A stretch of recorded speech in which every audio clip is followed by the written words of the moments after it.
mean, Riley Cooper, I mean, like, that dude deserves a statue. I mean, like, number one on your speed dial. Hey, I'll tell you what, like, I mean, I didn't know until a couple days after the fact. I was like, wait a minute, is he the MVP or like we got the all tournament team? No doubt about it. And then Ty Floyd, when I struck out 17, and like stole it from him. But I was like, when has a pitcher like been a part of like 5 of the 6 wins in Omaha? I mean, what a performance.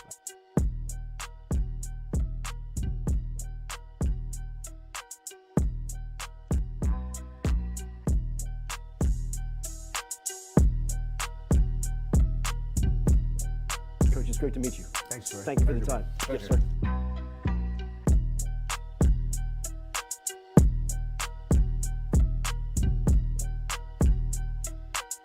Sorry I'm a little late, boys. At the spring game, obviously, as you can see. A couple of booze cruises here to do. Let's do it.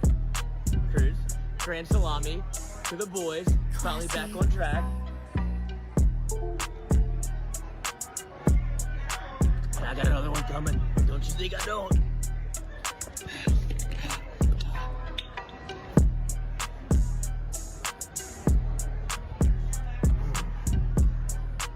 And that's how we roll in Tiger Stadium. Just watching the spring games that were on television, one thing that jumped out about your squad is your quarterback room is very talented compared to a lot of the league and a lot of the country. I wonder, is it easier to recruit that position when you have talent or when you don't have talent?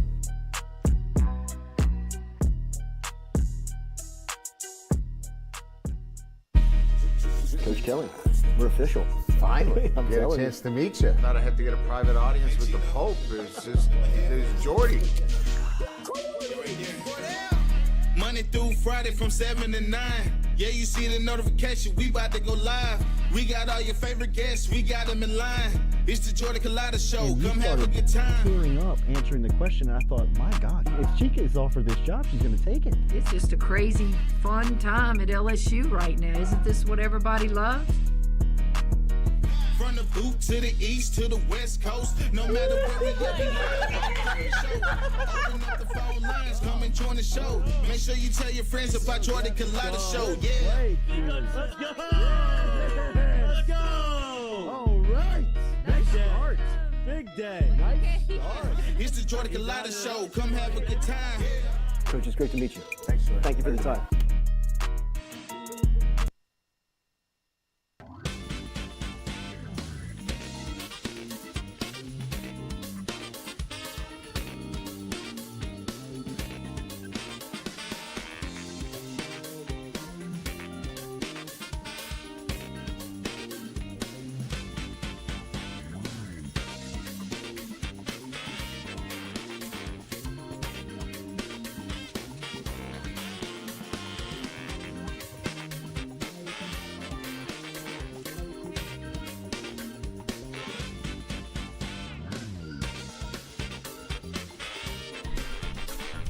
All right, welcome into a Tuesday edition of the Jordy Culotta Show. As always, we are built by our friends over at RMB Builders, live on this Tuesday from the campus of Click Here Digital on the corner or on Interline in between Drusilla and Airline, right next to I-12. You can find more information about Click Here online at clickheredigital.com. And, of course, our friends over at RMB Builders can get you into a brand new home today. They can put you in a custom design home, or if you just want to add on to the home that you're living in right now, let RMB and Rhett take care of you over at RMB Builders. RMB-Builders.com is where you find them online. You can always find them on Instagram at RMB Builders.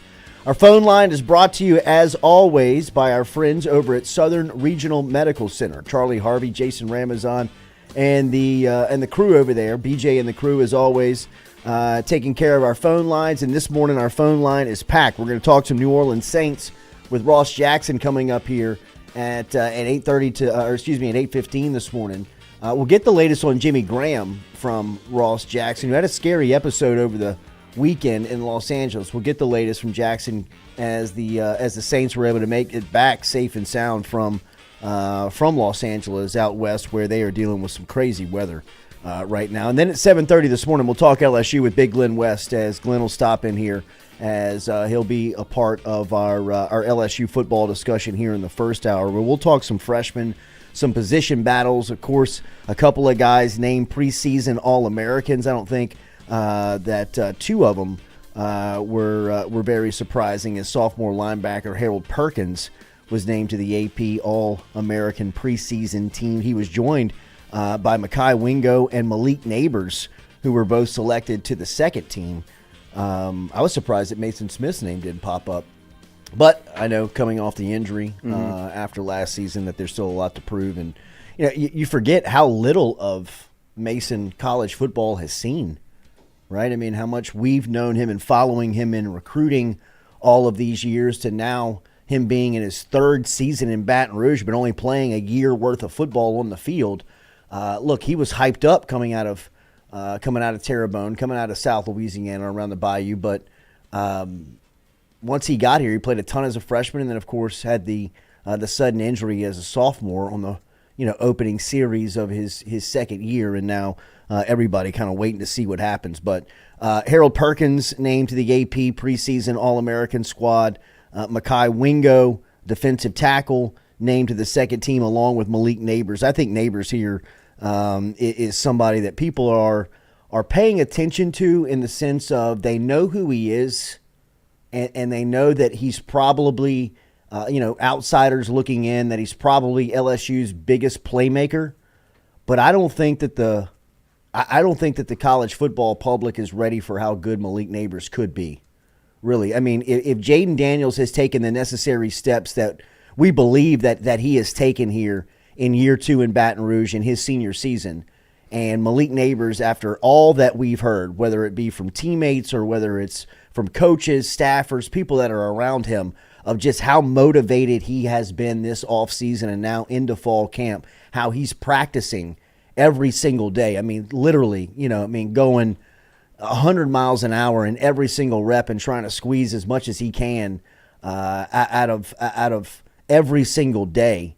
I think that he potentially could have just a monster season when you talk about what the potential is for Malik Neighbors. I mean, there's a lot of good vibes around Malik Neighbors right now. And just talking in-house, maybe not publicly, but you just talk to a lot of people over there, and I mean, you can't get to three people without them 30 seconds into a conversation mentioning Malik Neighbors. Just how good he's practiced, how much of a leader that he's embraced, obviously his skill level, and just how good he is. But I really believe that, it wasn't a lot of trouble. What was it, Mardi Gras last season when he got into a little bit of a brush with the law? I believe he had a firearm on him down there in New Orleans, and he was picked up. And it was something that, look, it was very serious in-house. Brian Kelly was pretty intent on handling that and getting that taken care of immediately. But since then, and again, not that was some big misstep and that was a red flag that he was a troublemaker. I think that it was a time in the city where he got picked up, and it came the way that it came out, the way that it went down. Yeah, it was a weird deal, man. But since then, I mean, nothing but hard work and commitment and investment into, finding his best. We'll talk to Glen West about Malik coming up here, but I was not surprised to see his name on the list. In fact, I think he might be a guy that could play his way into, even a first-round type All-American, a first-team type All-American in what potentially his season could look like here in year three in Baton Rouge. So three Tigers named to a preseason AP All-American squad, including Mekhi Wingo, Malik Neighbors, and, of course, Harold Perkins, who's going to be on every preseason watch list, every preseason award list, everything when you talk about defenders in college football. I think that Harold Perkins, he's really going to lead the discussion as you kind of you sense and feel that the rest of the college football world has taken notice that Perkins could be the best player defensively in the sport. So we'll talk about that with Glen West. Jump inside of the chat if you don't mind. Remember to hit the like button, share button, comment button if you have not already done that. We very much appreciate that. Also, if you have not subscribed to the show, please check out and get a subscription. If you don't mind, all you got to do is hit that subscribe button right there on the homepage. And if you want to know when we go live, all you got to do is click that bell, and you'll be notified every time that the Jordy Culotta show goes live.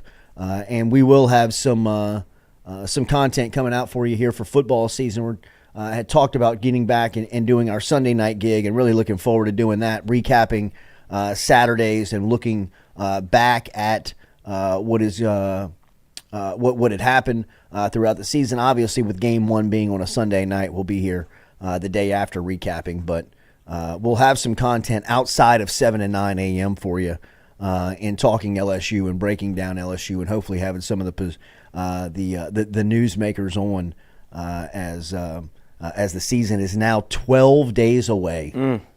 You are under 2 weeks. You are inside of the window here. You're also inside of the window on this Saturday. You'll have college football. I mean, from here until about, mid-February?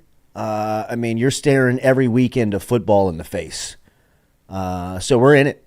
Congratulations. You made it through another summer, and we're on the doorstep of another college football season with LSU looking at a top 5 team in the country going into the season with still some question marks, obviously, in the back end of the defense and at some of the spots that we'll talk to Glen about coming up here on the show. But also want to talk to him about this freshman class that I know On 3 and the crew over there really dove into the stock watch of freshmen from around LSU. You think back to last season on what LSU got from an input standpoint on the true freshman class, right? Whether it was Mason Taylor, a guy like Mason Taylor on the offensive side of the ball, with Will Campbell and Emory Jones, obviously on that line of scrimmage, who meant so much to the offense last year, to what Harold Perkins was able to do defensively. Really kind of, stepping in and playing. A name that we forget about and has since been, I don't even think he's with Auburn anymore, but DeMar Tolian played a ton of football for LSU last season as a freshman and really thought that he was going to have a bright future in the program, but he transferred out after the season to Auburn, and since is no longer with that program as well. So, I mean, you think back to last season, LSU really had an incredible just input from a true freshman class. I mean, yeah, very unexpected. I think that the offensive linemen were expected. I mean, I think we can all recall last year at this time where we were anticipating Will Campbell was going to be a day one, play one, game one starter, and that it wasn't going to take Emory Jones very long to crack that lineup, and he ended up doing it by week 4 in Mississippi State. But it was obvious that those two guys were going to play. You knew Harold Perkins at some point was going to have to get on the field. I don't think anybody anticipated him playing as well as he did in his true freshman season. And I think you could say the same for Mason Taylor, right? And a guy that really, I know from just my expectation standpoint, very much really kind of overshot what I thought he was going to accomplish in year one, especially at the position, right? Like, I mean, you didn't have a lot of veterans there, so you knew the true freshman was going to be counted on. And, I mean, week 1, they were staring right at him. And he really kind of answered it every week. This is a freshman class that, is as exciting to think about what they could mean to the program, in a multiple. I don't think they don't have as much pressure on them as the previous freshman class did, because when you saw what Brian Kelly had to do after, I think he even realized it probably when watching the Kansas State game in the booth, when he was like, that looks like a 2A team. There's not a lot of bodies out there. And so for him to go and get a recruiting class where he knew he had to get players that you couldn't even really recruit on potential. You had to recruit on guys that had to play now. And for him to be able to get that sort of input, even with when you have a Mason Smith go down, somebody that you kind of had penciled in no matter what, you're like, all right, at least we can start here. And then for that to go down, and what he did between the transfer portal and the recruiting class was to be able to win 10 games. I think it's a testament to his coaching ability more than anything. Yeah. Because if there's, I mean, Jay Johnson said this too whenever he came in for the baseball teams. Like, if there's no transfer portal, you're not looking at the same LSU team that you had in his first year whenever they got there. He's like, just kind of staring down the barrel a little bit, and then you have the influx of the transfer portal, and he was able to go get some guys. Brian Kelly did the same thing. If LSU doesn't have the portal whenever it opened up, this is a much longer rebuilding. You don't have 2 national championships in the last year. Oh, LSU's nobody's taking more advantage of it. LSU's athletic program has become the poster child of the transfer portal. I mean, how to use it, really, and I think it's pissed people off so much that, I mean, the outsiders look at it as if LSU's like buying championships, right? When really they've got a solid nucleus of players in house, whether it's women's basketball, baseball, or even football, but you just need outside help. Right, I mean, it's one thing to have Dylan Cruz, Trey Morgan, and that type of lineup, but when you add Paul Skeens and Tommy White to it, now you're talking about a championship level type program. I mean, you throw Angel Reese into the mix on what LSU had returning. Well, now you're talking about a team that legitimately could compete for a title. Sprinkle a little Haley Van Lith on top. Absolutely, and I mean, when you're thinking about football, I mean, a guy like Omar Spates, a guy like Deuce Chestnut, a guy, even like Zy Alexander, who comes over from an FCS level. I mean, those are guys that are expected to step in, play immediately, and really contribute on a championship level team and program. I think LSU has been the example of how and what the transfer portal can mean to a team that is close. Right, to a program that is close. You would point at LSU and say, look, before they landed some of these prospects, they were a top 10 team. After they were getting the commitments from these players, they were a championship level team. So, I think, even for as much as LSU needs still some help at certain positions, they were able to dive into the transfer portal and really help themselves out. Again this year, and hearing Brian Kelly speak about the way that he wants to use the portal and the way that he wants to use recruiting. Obviously, you want the heavy lifting of the team, the centerpiece of the team to be done through recruiting, right? I mean, you want it to be Harold Perkins, you want it to be Will Campbell, Emory Jones, you want it to be those types of guys that. You've recruited into the program. You've had since they were out of high school. You were able to kind of develop them into the players that they are, to really be the nucleus of the team. But if you can step out and grab a Jaden Daniels and grab a Omar Spates and grab guys like this and sprinkle them into the mix, Mekhi Wingo, and, have them, really Denver Harris. Contributing to a championship level team, that just and it makes the sales pitch for the next cycle that much easier, right? I mean, like, think how much easier the sales pitch was to guys like Spates and Deuce Chestnut and guys that came in this offseason after they looked back and said, hey, look at the success that LSU had with transfers in year one under Kelly. They're building something. Right? Like, he knows how to manage it. He knows what he's looking at. He knows how to develop, and he wins. Right?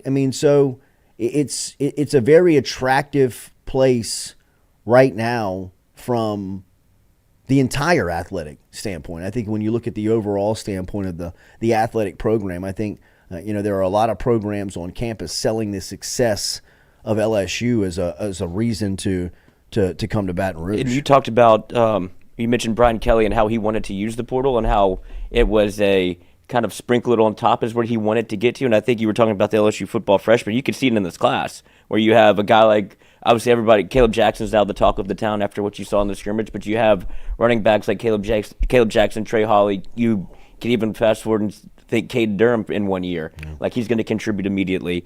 Ricky Collins, you get a quarterback in the class. When you go down the list, what's the biggest group that they've talked about is wide receiver. So he's building a recruiting class where he won't have to go into the portal every year and grab 5 and 6 guys. It might be 2 or 3. But the way that LSU is being built, I think that's the most impressive part, is that not only that he had a plan that he's kind of spoken into existence where it's happening. You'll start seeing more and more players come in through recruiting and get back to building LSU the way that I think they want to do it. because you don't want to have to rely on the portal and everything. Look at DeMario Tolan. What happened? Right. I don't even know what. I mean, he was going to be a player at LSU, and then he goes to Auburn, and he's off the team. Bless you. Thank you, Sheila. And so that's kind of the crapshoot that you play when you roll the dice on the transfer portal too many times in a row. So for LSU to be able to add what they've added in this offensive line class, wide receiver room, tight end, the only place that you start to, I guess that they still need to kind of rebuild a little bit is DB. And that's just one position where you had some turnover where you lose a coach that goes to Florida. And now you're kind of in recruiting battles every year. But I feel like LSU is, what's the moniker? It's DBU. It hasn't really changed. So if you still have to go to the portal for just one position class, that's not a bad way to have to live. Andrew Messina, Denver Harris is cornerback 1 versus Florida State. They'll have to start him. I don't know necessarily if they'll start him. That would be a hell of a heel turn if he goes from missing the team picture to starting game 1 on the graphic. That would be a hell of a storyline for Denver if he could make up ground that fast. I do think that they'll have to, for the course though. I do think that they'll have to play him, and at some point this season, I think he is a starter, and I think that he does turn the corner. I think he does get it. Right, I think that he will understand kind of what the responsibility is of accepting the challenge of being an LSU football player under Brian Kelly. It's a lot different than it was, right? I mean, it's not just about whether or not you can guard, tackle, and catch. I mean, it's about being a responsible student athlete. And it's full encompassing of that discussion, and there are just certain scenarios and criteria that you have to abide by. You have to settle in on. You have to agree to, or it really doesn't matter what skill level, what position group, what portion of the depth chart that you're lined up on. It doesn't matter, right? I mean, it's just. It's a different day and a different leader at LSU that holds the accountability very sincere. And I think it's really the main example of why LSU's been able to turn the corner so fast. Okay, for the poll, what's a better way to phrase this? Will Denver Harris start Week 1 versus FSU, or will Denver Harris play Week 1 versus FSU? I would say, what status do you have Denver Harris in Week 1, starter or contributor? I like that. Right, let them vote, because I would say contributor, and then if you wanted to change that by SEC play, right? What's the first game? Is it Mississippi State at the end of September, Week 3? Or is it September 20th? Is it Arkansas or Mississippi State? Mississippi State. Yeah. So you open up at Florida State, you come home, you play Grambling, then you go to Starkville. Mm-hmm. Look, I don't think that it's outside the realm of possibility that by the time you get to Starkville that he's the starter. September 16th. I'm sorry. I said September 20th. And then the next week's Auburn? Yep. No, the next week's Arkansas. Remember, they switched it up on us. And then the week after that is Ole Miss. God, where are we? Talk about getting – okay. It's like the Twilight You're ready to play? Yeah, so you go to Ole Miss, and then you go to Missouri. And then Auburn comes to town October 14th.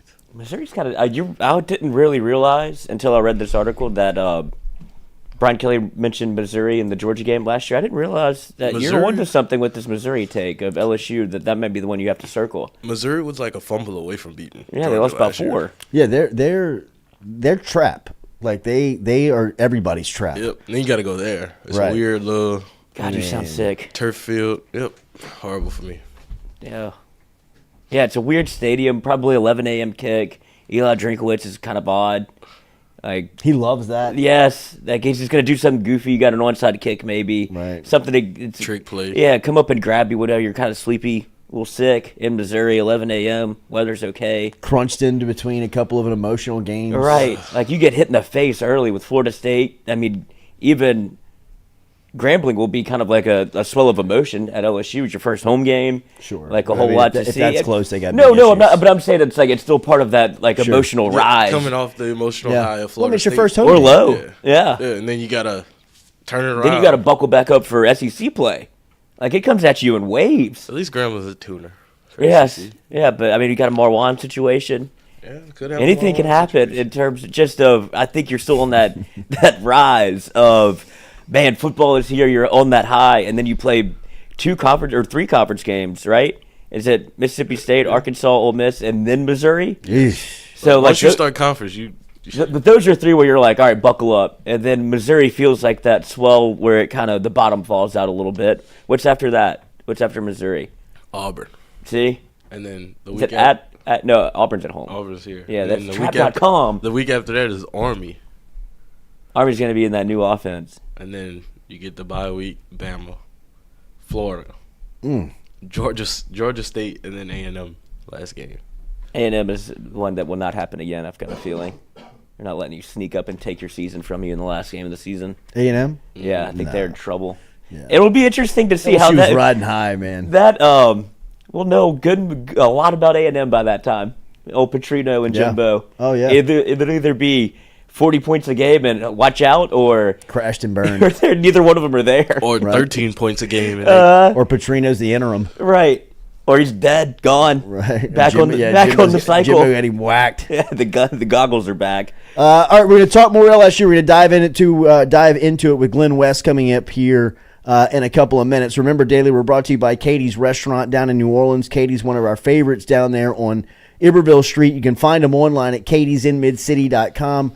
katiesinmidcity.com. Daily lunch specials, great menu, cold beer, great service over at Katie's. You can find them online. Been around since 1984. St. Louis-style pizza. They've got some and all of the New Orleans favorites that you'd like to find on the menu over there. You can find them at Katie's. They have a sister restaurant in Francesca's that you can find down in Lakeview. All of that is great service headed up by Scott Craig and his crew. So check them out online, katiesinmidcity.com, katiesinmidcity.com. If you got a question for Big Glen, let's talk about it. Get inside of the chat. Let us know. We will get it over to Glen West, who will join us next here as we dive more into the LSU discussion, as the Tigers now under 2 weeks away from kickoff in Orlando between Florida State and LSU. We'll talk all about it with Glen West next here on the Jordy Culotta Show, which is built by R&B Builders. If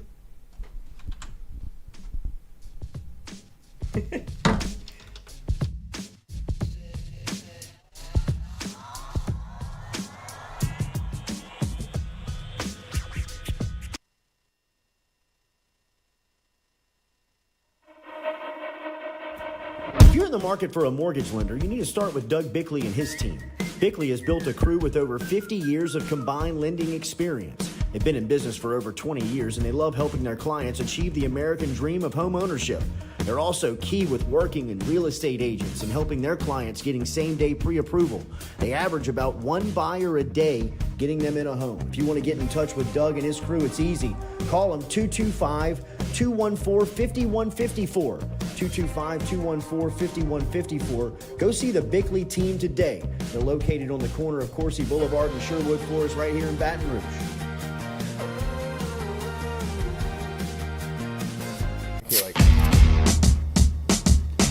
Is it time to wash your house or business? Call the pros at Hydro Wash today. Get them out with their low-pressure, soft-washing cleaning approach. From commercial buildings, rooftops, and residentials, Hydro Wash is ready to get your place shining. Find them on Facebook or call Curtis at 225-933-7068. Take it from me, Hydro Wash came by and made my house look like new. What was best was the professionalism. They picked up everything, made the clean, and then put everything back to where it belonged. Get in touch with Curtis today. Call him at 225-933-7068 or find Hydro Wash on Facebook. What's up? What's happening? Chilling with a couple of cool guys. You? Chilling and watching some tube. Hold on. Did you do it? Hold on. Did you do it? Roof's up. Hold on. Roof's up? Roof's up! Roof's up! Hold on. Hold on. Hold on. Beautiful roof every single time. True. True. At Auctioner, we know healing is a team sport. That's why we've partnered with world-renowned orthopedic surgeon Dr. James Andrews to create the Auctioner Andrews Orthopedics and Sports Medicine Institute. Whether you're a professional athlete or a weekend warrior, Our team of specialists are dedicated to getting you back in the game. So whatever your reasons are for reaching your personal best, we've only got one. You. Ochsner Andrews Institute. Long live you. Are you looking for sound financial advice? Then get in touch with Daniel Newman of Edward Jones. You can call him today at 225-261-8262 or email him daniel.newman@edwardjones.com. If you're planning for retirement, saving for college, for children or grandchildren, or just looking for sound investment opportunities, get in touch with Daniel today, 225-261-8262, located on Magnolia Square Drive in Central. Daniel Newman of Edward Jones.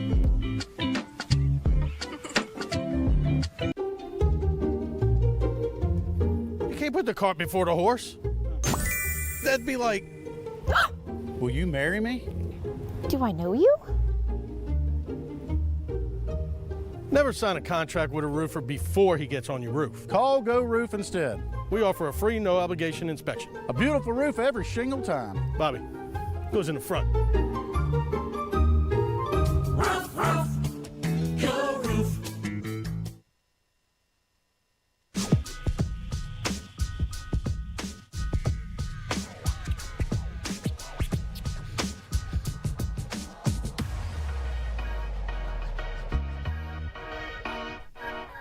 All right, welcome back here. Jordy Culotta Show, as always, built by RMB Builders. Check out RMB online at rmb-builders.com.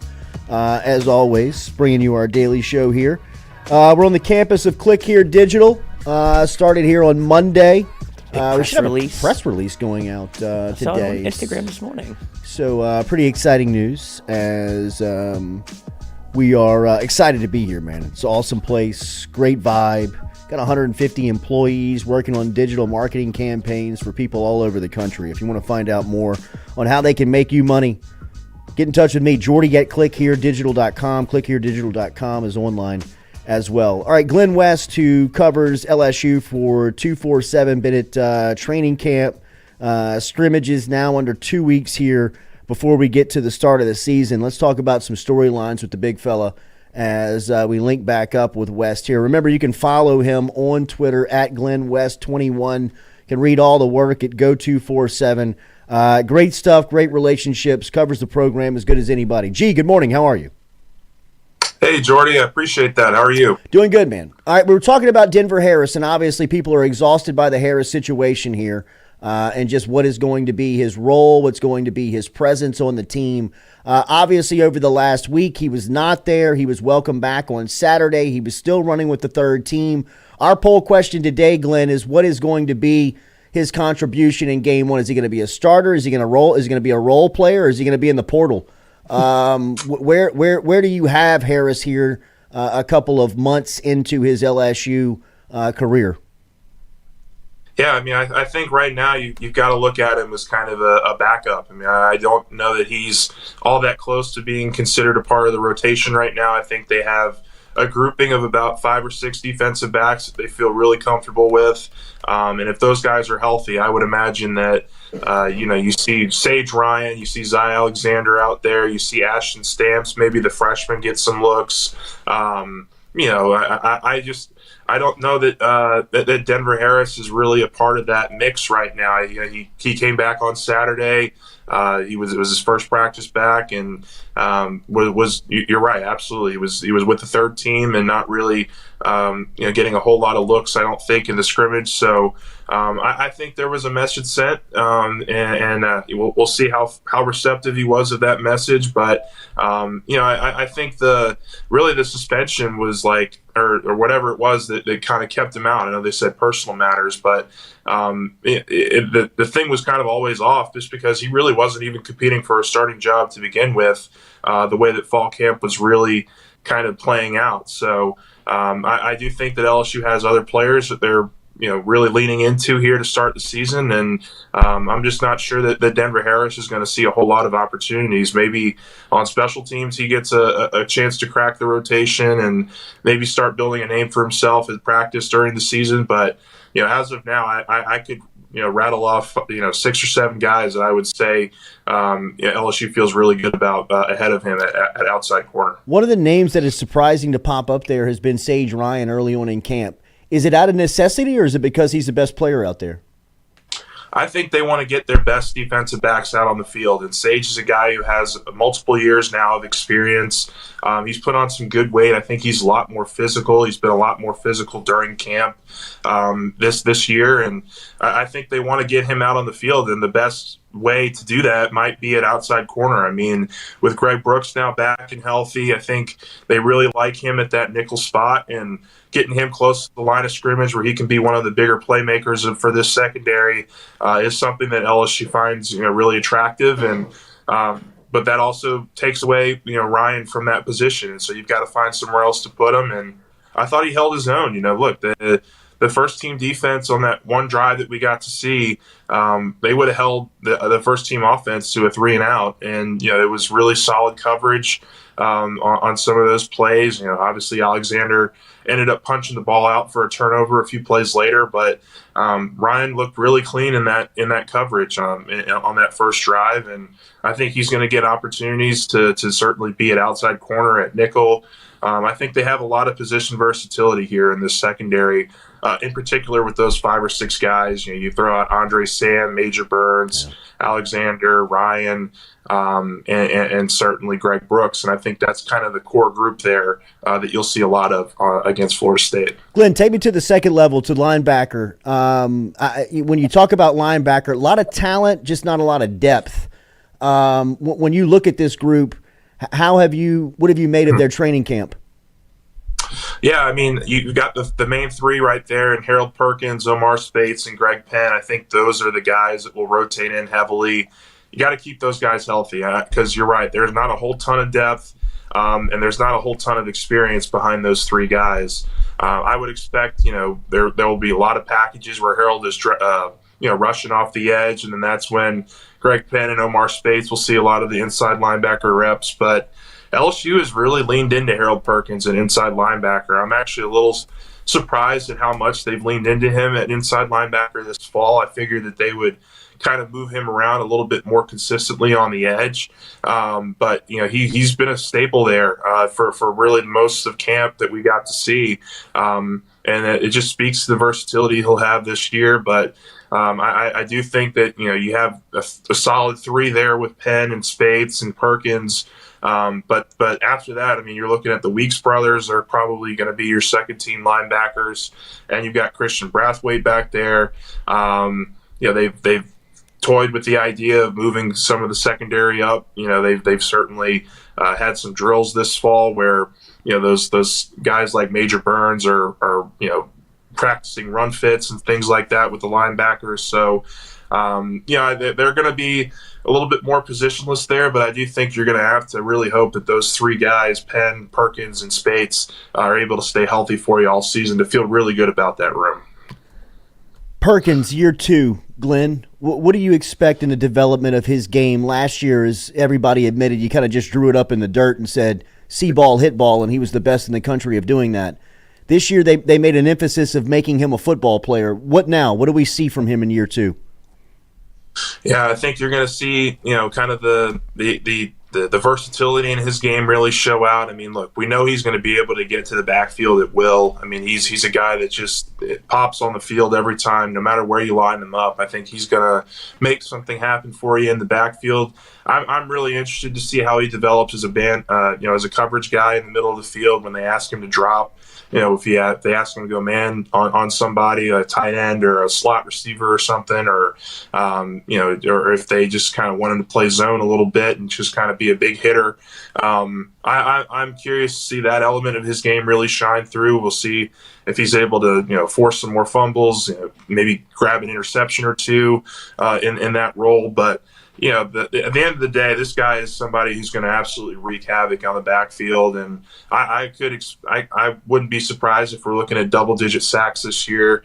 He almost got it last year, and he wasn't even like a full-time starter until halfway through the season. So, I think he's in for a big year, an All-American type year. He's one of the top 5 or 6 players that we have in 2023 on 24/7 entering the season. There's really not a lot of there's no player in the country on the defensive side of the ball with more hype, I think, heading into this year than Harold Perkins, and I think he lives up to it. Mekhi Wingo named to the AP All-American squad this upcoming year. That was named yesterday. Wingo had such a phenomenal first year in Baton Rouge. Obviously, it was his second year in the league after transferring in from Missouri. Same question on him that I asked you on Perkins. After seeing him last year as a primary defensive tackle in the year that he had, what do you expect from him with Mason Smith returning? More of the same. I think he's going to be a guy that is a great run stuffer for you. I do think that LSU is in a really good position with their interior line. I think you're going to see a lot of rotating there, even with a guy like Mason Smith and Mekhi Wingo, who are both really, really talented players.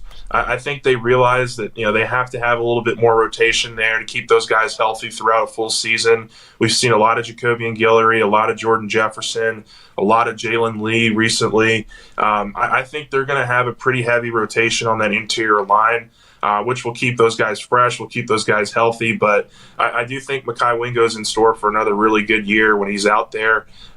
He's kind of I wouldn't say he's splashed a whole ton this fall, but he's done his job. I would say that the interior defensive line has probably been the strength of LSU so far in fall camp. They've gotten pretty consistent pressure, I think, through the middle, particularly on run plays. So, and Wingo's going to be a huge part of that going forward. So I would imagine that he's certainly in that conversation. We'll see if he has the stats at the end of the season to back it up, but I think he's one of the better interior linemen in the SEC.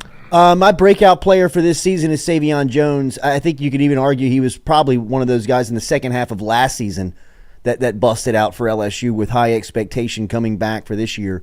When you look around that front four, especially on the edge, what do you see as they're replacing so many guys out there? Yeah, I mean, Savion's going to be a great option for him. I do think that he looks bigger. He's more physical. He looks like a traditional defensive end. He's up to 285, 290 now. Really just a dominating presence, I think, on the edge. He's been really consistent so far for him. I think Quincy Wiggins, this is also his time to shine a little bit. I think you see him, snag some reps in the Florida State game as well.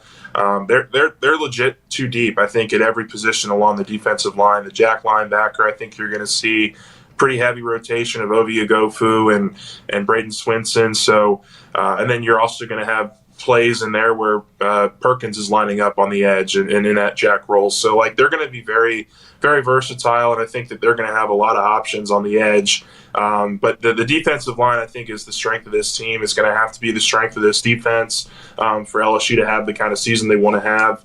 You got to keep those top guys heavy, because I do think that when you get kind of into the weeds there, Deshaun Womack is still trying to pick it up a little bit. I think he's in store for a really nice career here. Not sure that he's going to be leaned on a whole ton to start the season. Maybe he pops at some point this season, but it's been pretty consistently a two-deep rotation with the first team, and I think that those guys are they're all primed for big seasons if they stay healthy. Jesse T. O'Neill asked Glenn who he thinks who will lead the team in sacks this season. Will it be Perk, Swinson, Ovi, or other? I'm going to go with Perkins just because I think he's going to be on the field every snap. I think those other guys are probably going to rotate in some. And look, like I said, he almost got to 10 last year, and he wasn't even a full-time starter until halfway through the season. So I think Perkins is your guy to lead the team in sacks this year. All right, Glenn, take me onto the offensive side. How much stock do you put into the numbers on Saturday that we saw come out on Jaden Daniels? Where is concern level at all after first scrimmage? No, not a ton. I mean, I think he essentially gave, he gave what the defense gave him. He was able to go out there and connect on a few short passes and kind of move the offense forward a little bit. The first drive was a little bit clunky, ending with the Mason Taylor fumble, but I don't know how much stock he could put in two drives during a scrimmage. I mean, I think he's shown us throughout the fall that he's going to be a much more aggressive player than that. And so I'm going to go with what I saw the 2 weeks prior to that, and in various 7-on-7, 11-on-11 drills that we were able to see. I think he's in store for a big year. I think he's probably one of, if not the best returning quarterback in the SEC. I think he's going to have a really big year. I think, the one thing that I've been really impressed with Jaden this year is that it hasn't been his first instinct to take off and run. I think he's been a little bit more deliberate in staying in the pocket, or at least evading pressure in the pocket and still staying back there, delivering a catchable ball to a receiver downfield. I think that's a really good sign of growth for him.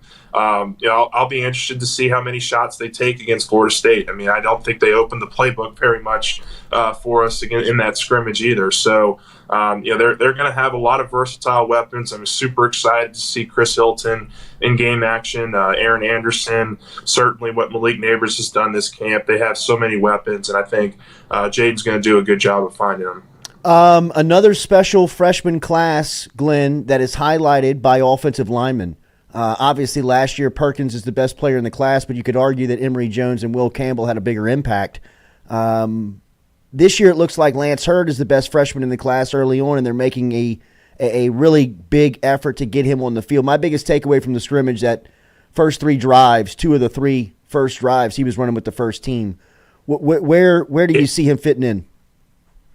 Yeah, I mean, I've kind of been I don't want to say I've headlined this, but I've been thinking really all off season that the best version of LSU's offense is with Lance Hurd there as your right tackle on the offensive line, and with Emory Jones sliding into guard. I mean, Emory's done a fantastic job at tackle. I don't know that LSU's quite ready to move into that scenario quite yet, but I do think Lance Hurd is coming. I think by the end of the season, I would be surprised if he's not a mainstay in the offensive line. Certainly in the offensive line rotation, I think he'll rotate in quite a bit. But it took him about a week or 10 days, I think, to kind of get his feet wet, kind of learn what he was doing. But I do think that over the last several practices we got to see, they were really toying with the idea of moving him with that first team. And I think it's the best version of this offensive line. I really do. I really like Emory Jones at guard. He's been talking really all offseason that they spent a lot of the spring moving guys around just because they didn't have bodies to kind of go with. And Jones talked about playing some guard, playing tackle, and he mentioned a bunch of other players on that O-line who were kind of moving around a lot during the spring. And I think that will pay off and will allow LSU to be a little bit more creative with the way that they run their offensive line this year. And I'm excited to see how Lance Hurd fits into that. I think he can be a game changer for this offense in terms of just having a consistent guy on that right side that you can really feel good about as well. The old saying in sports is if you have 2 point guards, you don't have one. If you have 2 quarterbacks, you don't have one. What does it mean when you have 8 running backs? Do you have one? I don't know. That's the one position group that is just helter-skelter. I couldn't begin to tell you what they're thinking for the first game. I do think I tend to believe Brian Kelly when he tells you that the veterans of the group are the ones that will probably rise to the top and earn some of the early down work and early season work. But, I mean, we all saw it. I mean, Caleb Jackson was phenomenal in that scrimmage on Saturday, even in just those 2 or 3 plays where he really broke out and made some really nice plays and for long touchdowns. I think he gives you an explosive dynamic in this offense that if you're LSU, I think you have to at least explore. I mean, they with some of the other guys that are kind of down right now, still working their way back conditioning-wise, I think Caleb Jackson took advantage of that opportunity on Saturday, and we'll see if they lean into that more in practice ahead of the Florida State game, if they carve out a role for him. But, I still like Logan Diggs when he's healthy. I still think Josh Williams will be a main part of this backfield when he's healthy. Noah Cain, I think, will earn his opportunities. And even guys like John Emery and Kevontre Bradford have had their moments this year or this fall where they flashed with their hands as passing down backs. I think that they could be really effective players for LSU in the passing game out of the backfield. They have a lot of options, a lot of different players they can go with at that position, but I do think that they have some creativity there that they can really explore and get out of a variety of players out of that backfield. Glenn, give me your point of view of Malik Neighbors? Everybody seems to have a huge impression of Malik Neighbors during this training camp. What has been yours? I mean, he's been the star of camp. I mean, he's been the very consistent number one option. I mean, he's had a few practices where it's pretty much been the Malik Neighbors show and really nobody else. But I think that just speaks to his development as a player. I mean, he's bringing in really contested catches. He's obviously always been an amazing route runner, able to get himself open, find the holes in the middle of the field for his quarterback to really lay some good passes on him. So I think he's in store for another 1,000-yard season. I would expect his touchdowns to go way up this year as well. But yeah, I just think he's going to be one of the better receivers in the country this year, and nothing he's done this fall has shown me that he won't be. So I think he's going to be a heavy target for Jaden, and you know he'll have a really phenomenal season. Last one, Glenn. We'll get you out of here. Appreciate your time, Glen West. Go 247 at Glen West 21 on Twitter to read all of the work that's coming out of training camp for LSU. They cover it great, recruiting and on the field. Special teams, obviously there was a huge emphasis to make it better in the offseason.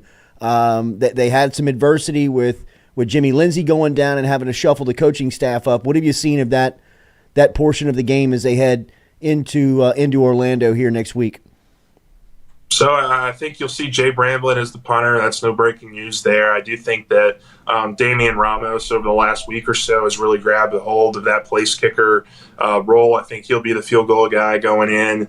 The thing I'm most excited to see is the return game. I think that they have really found something special in Aaron Anderson. You know, we've talked all offseason about what that could look like with him. LSU, it's been several years since they've had really that game-changer returner that can flip the field, return a couple touchdowns for you.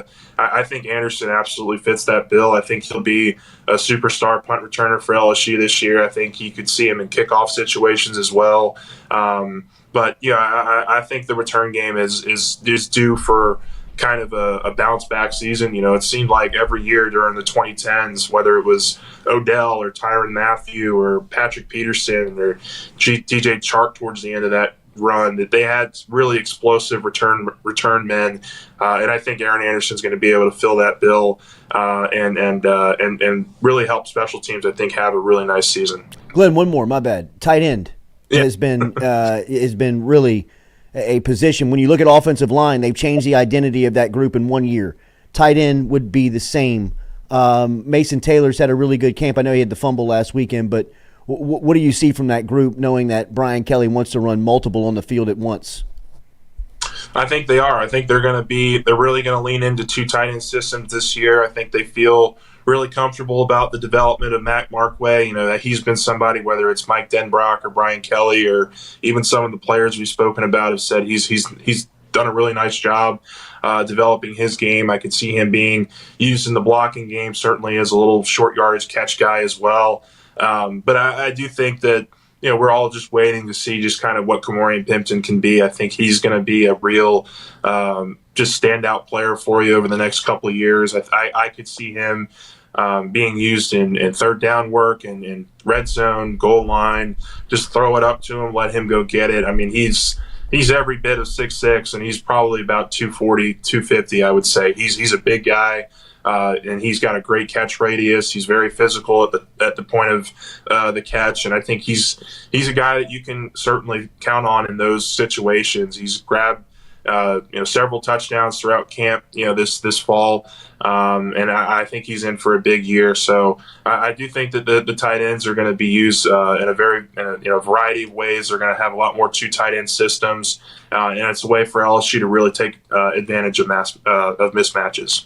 Good to see you, big fella. Keep up the great work. We'll touch base soon, man. Thank you. Absolutely. Thanks, Jordy. Glen West checking in. He's a senior writer over there at Go247. You can hit him up on Twitter at GlenWest21. But really a subscription that you must have during season to keep up with the Tigers. Thanks to Glenn for stopping by here this morning. Conversation brought to you by Hughes Mechanical. Hughes Mechanical, a trusted Daikin air conditioning company, is working with Daikin. They are backed by a 12-year warranty contract over at Hughes Mechanical. Hughes Mechanical HVAC service is residential and commercial. You can get in touch with Travis Hughes and the crew just by simply dialing 225-658-2147. 225-658-2147 is the phone number to get in touch with Hughes Mechanical today. They are locally owned and operated, and as we said, a very extremely trusted Daikin dealer with Hughes Mechanical. They service all of South Louisiana. That is Baton Rouge, North Shore, New Orleans, all surrounding areas. They're based out of Zachary, but if you're in South Louisiana and you hear this, you can get in touch with them and call them today. 225-658-2147, 225-658-2147, or online at hughesmechanical.net. hughesmechanical.net. Tell Travis and the crew that you heard it right here on the Jordy Culotta Show. Get in touch with them. Call 225-658-2147. We will be back with the second hour. We'll also talk some more New Orleans Saints as Ross Jackson will stop by at 8:15. Good discussion there with Glen West. We'll open it up and talk some of the position groups. Lance Hurd looks like he's making a push to be on this first offensive line that LSU is going to trot out there next weekend. We will wait and see as we are gearing up and getting closer to LSU and Florida State for opening weekend, as we do have football. So is this week 0? This is week 0. This is week 0. Don't tell Vanderbilt. They wish it was pushed back one more week or maybe a year, because that stadium is nowhere near complete. I just don't know they why have you Hawaii would coming to schedule town. Hawaii and not go to Hawaii. That seems like a miss also. I mean, well, certainly if your football stadium is not ready, isn't ready, it seems like that would be another reason to maybe play an away game the first of the year. I know Nashville's a great town, but I mean, Hawaii is Hawaii. It ain't Maui. But yeah, I think Stewie kind of maybe they put a little curtail on that because of the whatever happened. Say what you will. With the fires. Yeah.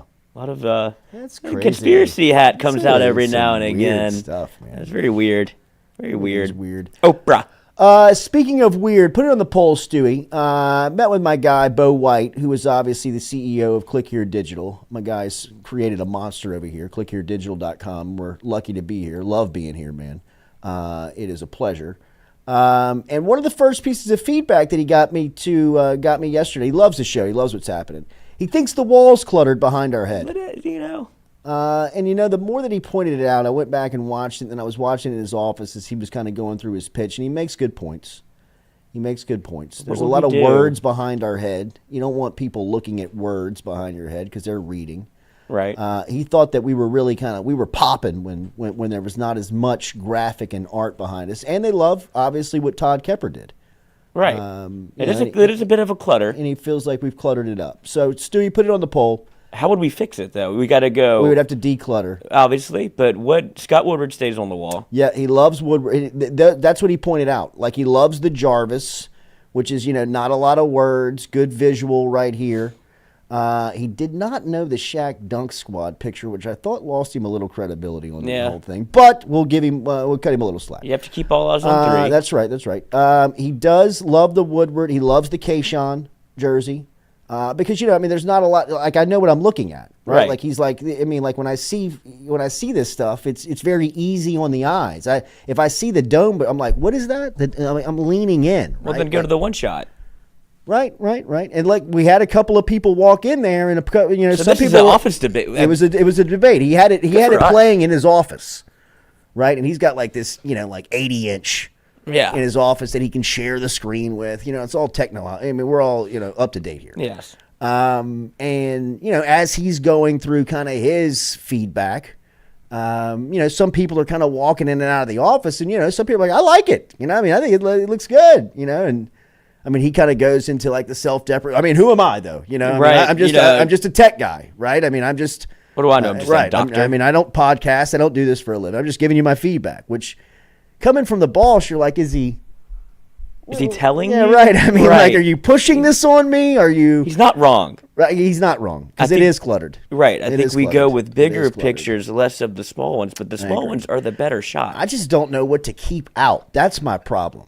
I agree that it is cluttered, but the reason why it is cluttered they're all good. is because I want to show it all off.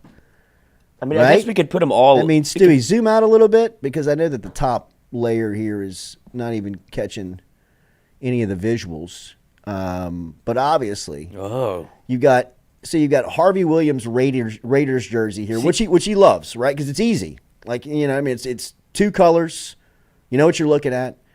He was not a fan of the Dome Patrol, which is I think that we'll have to we'll lean on our experience there. You know, right. Let me handle this. One for me, one for you. Let me handle this. But then from there, you know, like the little pictures are, you know, you kind of have to squint to look. Kind of have to. I think you could go Harvey, Dome Patrol, Jarvis, Dunk Squad, and then the two below that. Maybe you put the. Golly. That's where you have to make a decision. High poll numbers. Yeah. I mean, you could take those two away, maybe do a jersey.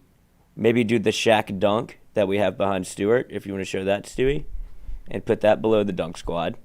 Because it's a good, big picture, you know? I like Stewie's. Stewie's got a great corner. He was a huge fan. He thought we crushed Stewie's corner. Yes. I mean, he was like, you guys got it right. You know, I mean, it's very easy. He's like, I mean, it's just a bunch of and it's because it's headshots. Zoomed in. You know, you can see even the smaller ones. You know what they are. But right. I got J-Rock. Yeah. I got Joe. I got basketball. I got Shaq. I mean, yeah, you hit the hot points. And I got a little Miami. Guy. Yeah, I don't know what that is. It's a LSU baseball player, but he has no. That was a bottle of wine. Yeah, it's a wine. Cano left that on his way out. Oh, what a parting gift! That's right. Come here, Culotta. I got something for you. Here you go. Thank you for the memories. Thank you, Coach. But other than it looks like that's a great shot right there. So when you walk in the room, it's very cool. Right. But if it's zoomed in, I guess how the show looks. Is this too far away? Should we just keep it like this? I would have took the skipper behind me too. Yeah, the skipper's here. Yeah, he's here. He's just he's watching the halls. It's like the Holy Spirit. Yeah, he's handing out signs to people who walk by. Son. Oh, we got to maybe take a mound visit so they can play the ads. But if it looks like this is fine. Yeah. But it's when you do the zoom in two shot, and they're right. I am off kilter. Yeah, we are off center. We are off center. Yeah, that was a little bit of Lane's. Lane? Okay. Lane had a little problem yesterday, but he was like, I knew we were going to throw Lane off when he stepped in this room. All I do is set it up. I can't tell you how to. Oof, yeah, but should he put one in the middle? A camera? I think we should have put one in the middle. Yeah. Let's just buy another one. We still can. Yeah. Because I understand what he was doing. He was doing the two shot. Like he was doing this as a one shot across the room on Jordy, so it looks like you're talking directly into the camera. And then a one shot for the guest. But the familiarity of the show is it's usually a two shot because it's more of a conversation than a sit down and sweat, you know? Right. It's not like you want zoomed in on one person. We like it to be a little bit more of a back and forth. But we did kind of excommunicate two guest spots that were built out a little bit with our design. Right. It was late. Ace Jordan looks like all the shortcuts on my desktop. Hey, that's true. Wes Shin looks like the Jordy Culotta show. Because the chair. Bada bing, bada boom. The chairs need to be centered with the logo. Yeah, we'll get to that. We'll get there. Man, if I get up and move this. Ben Brake, got to keep Joey B. Yeah, got to keep Joey. Got to keep Joey B. Well, he's here a couple times. Got the Sports Illustrated back here. And I got Joey B back here.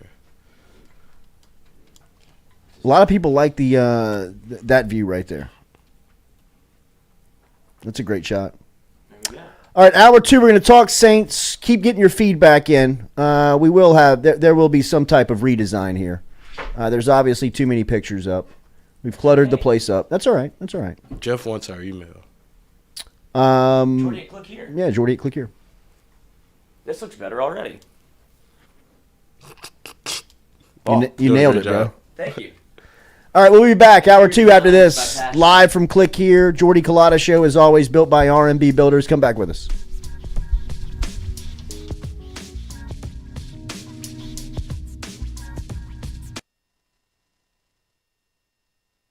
Red Stick Sports, a local staple in Baton Rouge to all sports fans, was founded back in 1981 and has remained a family business for over 40 years. Today, they still have the great selection on the floor, but they're also a leader in custom apparel for businesses, sports teams, and other groups. Take it from us, everybody over here at FM Digital Media. They help us out with all of our apparel. Let them help you out today. Go ask for Cody over at Red Stick Sports. Check him out online at redsticksports.biz. We're all from different places and backgrounds. We've each experienced our own versions of life, but in the end, we're all on the same team. I'm part of that team, along with these players in purple and gold. Kayshawn Buddha, Malik Neighbors, Miles Frazier, Kyra Lacey. Greg Brooks. Whether on the field or in the courtroom, your team matters. So join our team. Make a difference. Bet. Let's get it done.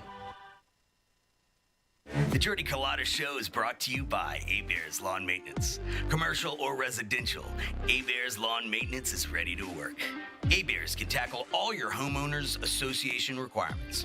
Call Blake at 225-485-8022. A-Bears Lawn Maintenance. In a wreck, Gordon McKernan Injury Attorneys is ready to go to work for you. Come meet your team. I'm your intake specialist. I coordinate your case and connect you with your attorney and paralegal. That's us, your legal team. Thanks. And we'll fight to get you every dollar you deserve. I'm your settlements and disbursement manager, and I'm here to get you paid on time. I'm attorney Gordon McKernan. Put our team to work today. Just call us. Get it done. Hey Tiger fans, when you're traveling through Natchez, Mississippi, make sure to visit Tom and Wright Granning at Go-Mart and On The Go Deli, where you can fill up your tank and your belly. Go-Mart has clean restrooms, community coffee, an awesome beer cave, and a great selection of anything you may need on your trip. Located at 4 Sergeant Prentice Drive as you're entering Natchez on the left. Also stop by Wardo's Po' Boys at 309 North Broadway on the beautiful Natchez Bluff, where the Po' Boys are so good you'll swear you're in Cajun country. At Ochsner, we know healing is a team sport. That's why we've partnered with world-renowned orthopedic surgeon Dr. James Andrews to create the Ochsner Andrews Orthopedics and Sports Medicine Institute. Whether you're a professional athlete or a weekend warrior, our team of specialists are dedicated to getting you back in the game. So whatever your reasons are for reaching your personal best, we've only got one. You. Ochsner Andrews Institute. Long live you. Is it time to wash your house or business? Call the pros at Hydro Wash today. Get them out with their low-pressure, soft-washing cleaning approach. From commercial buildings, rooftops, and residentials, Hydro Wash is ready to get your place shining. Find them on Facebook or call Curtis at 225-933-7068. Take it from me, Hydro Wash came by and made my house look like new. What was best was the professionalism. They picked up everything, made the clean, and then put everything back to where it belonged. Get in touch with Curtis today. Call him at 225-933-7068 or find Hydro Wash on Facebook. All right, buddy. Make it a good shot. Oh, yeah.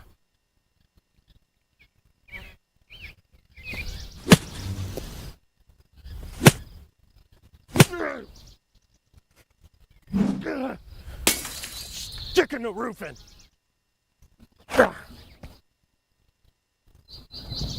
For a hole in your roof, or a whole new roof, go roof.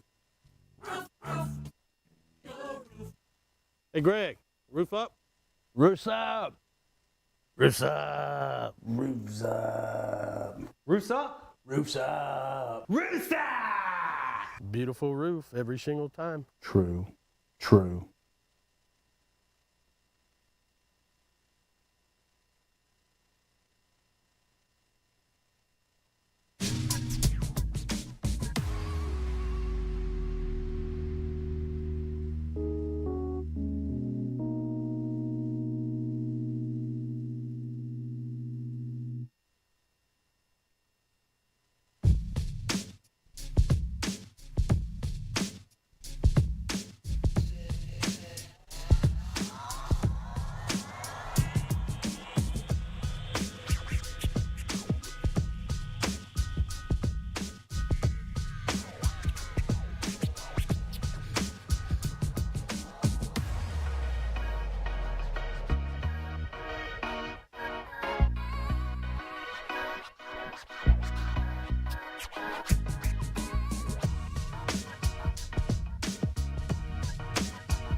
All right, we've got over 430 interior decorators inside of the chat right now. Everybody's going from chair color to where the pictures should go.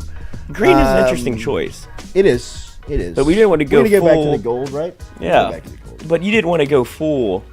Like, we can't go purple and gold chairs. You can't be that big of a homer, because then if you come in on, like, if you get onto a Florida State, kind of By tangent. week one, we'll be in full pads. Right, exactly. And then other people are like, of course they're going to pull for LSU. Look at their set. Like, in purple and gold chairs. This is a huge Bama podcast. Yes. Love Bama here. Love it.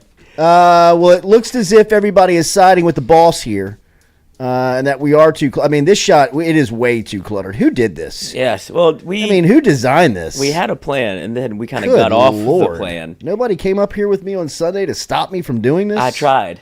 The chairs were set. Good Lord. And you even said it. What was I on? You even said it. You're like, let's not go crazy. And then I turned and back then I around. did this? Yeah, and you're like, command strips, do you have them? And now you've lost them, which is a great thing, because I don't know what you were about to do with them this morning. I was going to hang the Travis Daniels jersey. Over here. I think Glenn could move. We could probably move Glenn.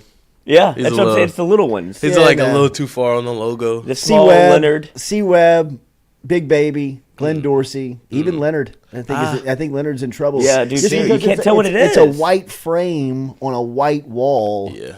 And then, you can't appreciate how fine of a picture it is. Right. Right? Like, you don't... Even Falk, I mean, it kind of looks like it's a crowd shot, almost. Well, just because of the purple and gold and the way that it is. Right. Like, if you see it up close, you could tell, but this, it just looks like, that's probably what Marwan was seeing. It's a whole bunch of colors. Everything's blending together. Looks like an oil all painting. over the place. Yeah. A lot of blue. Don't touch me. A lot of blue and gold. Showing art. Just scoot over a little bit if you don't mind. Bring that gold section over. You with the red hat, get out the way. LSU's gonna be right here. All right, Yeah, so I feel it. all right, we were kicked in the nuts yesterday that our set is too cluttered. It looks like everybody's agreeing. The poll numbers on this are swayed. I mean, good Lord. Actually, no, we're catching up. A little 55-45. That's not terrible. Yes to no here. Oh, Jeff says he has his girlfriend is an interior designer. Yeah. Okay. And she'll Send give her some over, input. Jeff. Yeah, just send her on over. Yeah. It's a quick Google search of Interline. Interline, in between Drusilla and Airline. Place incredible interstate access here as well. And I'm trying to get the maybe if we can appease the boss man by taking down a couple of pictures, he'll paint a wall for us in the back. A little give and take. Yeah, right, a little give and take here. All right, the New Orleans Saints were in Los Angeles over the weekend. In Los Angeles, my goodness, man. If you were out there, our thoughts with you, man. It hadn't stopped. The tropical storm, the flooding. Did we get duped on that Dodgers pitcher? Oh, we didn't get duped. I think it was just like. Was it real? It was real. It was just like after it just dried up, I guess, because the Dodgers posted a picture yesterday and they were like, "Our stadium's getting a lot of love, but it's fine right here." Yeah, it's all good. Yeah, as long as we didn't get duped by the internet. Like, that's to okay. that extent. Right. I mean, because that was that would have been a hell of a job. Yeah, the shark on the interstate. Have you ever seen that picture where it's like Jim McElwain writing it? This is fake. that one he even gets a little sweaty when that picture comes up because he's lying. The Florida PR staff is real tight. It's definitely not him, and ask no questions. Speaking of Netflix documentaries, that might be better than Florida. The Herb one that drops tonight. That's tonight? No, it's today. It's today. It's out. It came out at midnight. Really? Yeah, and 247 had a little sneak preview. I don't know if Glenn got to see that or not, but it is officially out. The reviews are pouring in, and it's of course not as good as everybody thought it would be. But there's a story that came out that it almost didn't happen because they had a box of behind-the-scenes tapes that Florida had, but they couldn't find them. Florida didn't want you to find them, but Netflix sent in there. Old Herb. Yes. Herb. Did you get my box? Uh-huh. We got the box, Herb. They found it. 650 tapes. No way. That they were trying to, that they just couldn't find. Until Netflix sent in their PI team and said, this is not how this goes with Netflix. Wow. We find the tapes. We need everything. Yeah. Hand it over. We'll find it. Jimbo Gravois, thanks for bringing up the cluttered wall. It's gross. Thank you, Jimbo.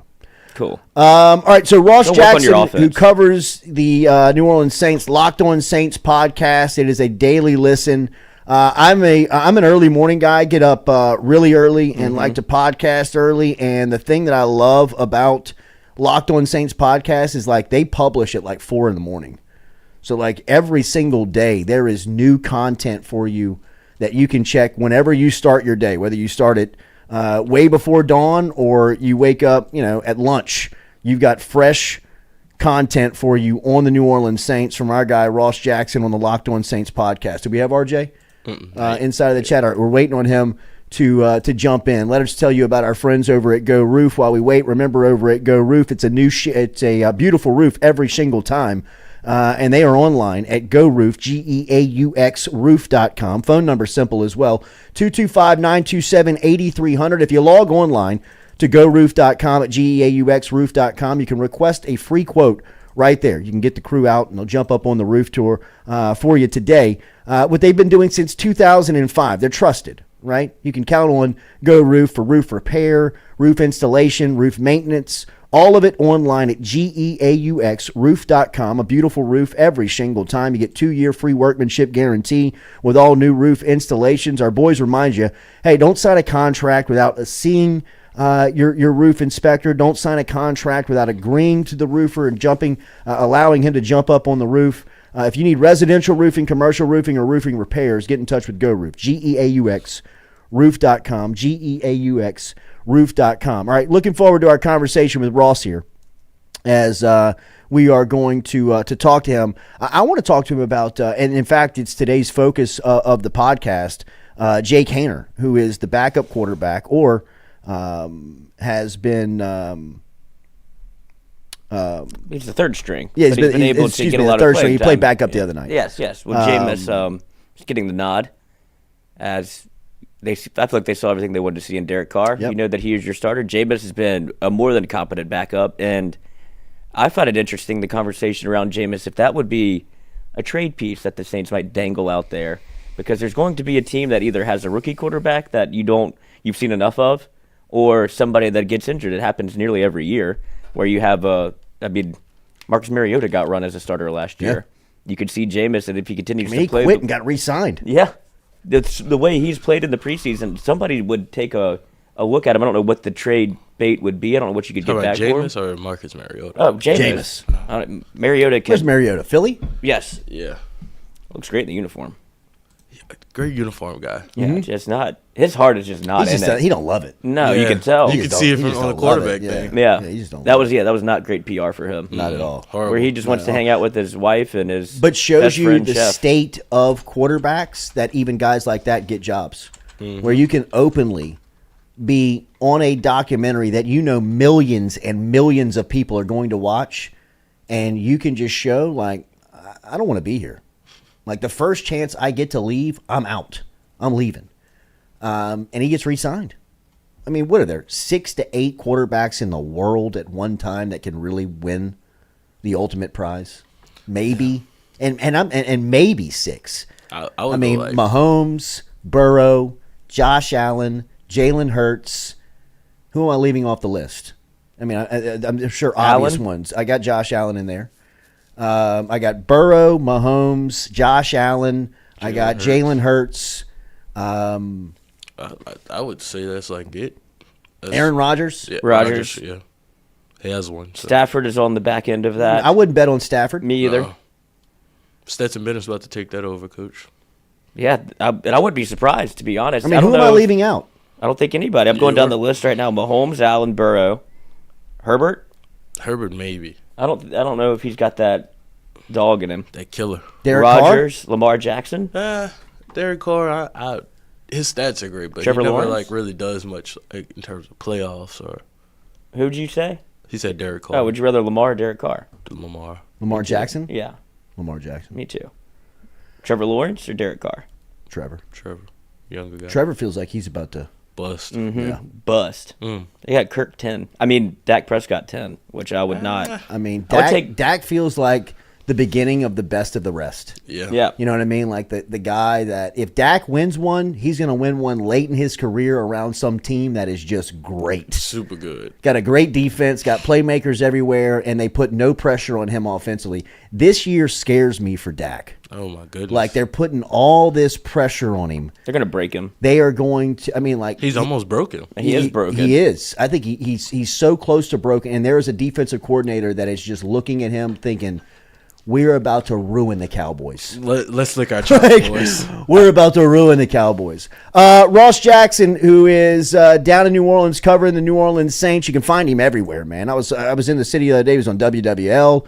I was listening to the podcast that morning. You can read his work everywhere. He's everywhere. Locked On Saints podcast, as we said, daily content for you that is published way before the sun comes up. So if you're an early riser, you got content, fresh content that you can listen to, which I appreciate Ross for. RJ, good morning. How are you? What's up, guys? Good morning. Thanks as always for having me on, man. Appreciate you having me. Yes, sir. We were talking about Jake Haener, who is the subject of your pod this morning, and really kind of how he's developed throughout camp. What have you seen from the rookie? Yeah, I think you see a lot of great things from him. I mean, there's obviously some mechanic things that you want to see improved. I mean, this happens when you've got a guy at the most important position in football transitioning from college to the NFL. But he's been impressive, and I think that the showing that you saw from him was at 11 completions on 17 passes, and really a few of those that should have been touchdowns that were dropped as well. There was a Lucas Kroll drop in the end zone. There was a pass to Brian Edwards in the back corner that probably should have been caught as well or could have been caught. It was really good ball placement. So you're seeing a lot of those good moments from Jake Haener. The things that you want to see him improve is that he kind of stares down receivers a little bit, hasn't really shown a propensity to be able to look off safeties, stuff like that. But those things will come with more reps. Those things will come with more experience. But it's just a different time here in New Orleans, right? Like, it's been a while. It's been a very long time since you've been kind of looking at a rookie quarterback in this system and going, okay, I'm excited to see that player develop. And so I think that's where Jake Haener's differentiated himself so far. Winston building trade value right now? Is that how you see him for New Orleans, or is he somebody that they like as a solid backup? Yeah, I think you like him as a solid backup. It's funny. I was just thinking to myself as I was talking about Jake Haener that the key here is that Jake Haener's success does not equal Jameis Winston's demise by any means. I think that when you have a player in your system that has won football games in your system that is an NFL veteran, those are qualities that you're not just going to kind of give up and move on from right away because of how good a rookie quarterback looks in the preseason. Now, look, everybody's got a price. Every player has their price. Every team has their price around a player. Obviously, that could make all the difference. We'll have to see. But just simply when it comes down to what Jake Haener has done so far, I don't think that there's enough there for you to say, okay, well, then that's going to lead to Jameis Winston being traded. This New Orleans Saints team is so accustomed to carrying 3 quarterbacks on the roster. Now you have the emergency 3 quarterback rule on your game day roster for your game day 46. And so I think that unless there is some type of desperate heave by some team to try to trade for Jameis Winston, that would be the thing that would end up sending him out of town, is the offer made by another team, not necessarily the success of a rookie quarterback that we haven't seen in full game action yet. Ross, I know the injury history on Jalen Smith, but what am I missing? I mean, he can still run like that? Yeah, it's impressive. I mean, it's funny the consensus around Jalen Smith is that he doesn't have the speed and he doesn't have the agility that he once had following the injury. But it doesn't look like he doesn't have any speed or any agility by any means, So he was excellent during that preseason game. I think that the instincts that he brings is at a whole other level. I mean, we're just talking about building reps and building experience at the quarterback position. The Saints don't have a lot of reps and a lot of experience behind Demario Davis and Pete Werner at linebacker, and you can see where Jalen Smith is the difference and can be the difference. You're watching him react to play flows and get ahead of run plays because he's watching where is the guard standing up and pulling as opposed to what direction is the play going after the handoff. And so instead of him reading the running back or reading the quarterback, he's making reads well before the ball even hits the mesh point, which allows him to get out ahead of plays. And so I think that his ability to cover, his ability to be and trust his instincts and be instinctually correct, it looks like, in the run game, and even his ability to rush the passer are all things that I think probably has already sewn up Jalen Smith a roster spot in New Orleans. Wow. Dennis Allen said that he was looking for that off-ball linebacker behind Demario Davis and Pete Werner. They didn't know who it was going to be. Then they went out and found Jalen Smith, and it looks like Jalen Smith is ready to claim that spot. Earlier this week, I was listening. I thought you brought up a great point, especially on the heels of the LA game. Was that the security that New Orleans is in the first 3 games at running back, right? I mean, you might have the best running back in the league in Kamara, or at least definitely the most versatile. But what we've seen from that position here early on, especially what Kendre Miller showed you the other night, where are your thoughts heading into that first 3 game stretch without your superstar? Yeah, I think as a Saints fan, you can be confident that this New Orleans Saints team can still move the ball on the ground and through their backfield, right? Meaning that they would be involved in the passing game as well, even with Alvin Kamara out for those 3 games. And I think that what you're looking at is not necessarily can Kendre Miller 1-for-1 replace Alvin Kamara. The answer to that question is no. But can Jamal Williams and Kendre Miller produce as an NFL backfield? The answer is clearly yes. And I think that seeing more of Kendre Miller in the passing game, I mean, him making a diving, contested catch on a wheel route, that is one of the most Alvin Kamara-like plays you're going to get from a running back not named Alvin Kamara in a Saints uniform. And so between the two of them and their ability to be able to produce as an NFL backfield, I think you should feel pretty confident in this New Orleans Saints offense's ability to be able to still produce through the backfield, even while Alvin Kamara is out those 3 games. What does Andrus Peat coming back do for the offensive line competition? What does it do for his spot on that offensive line?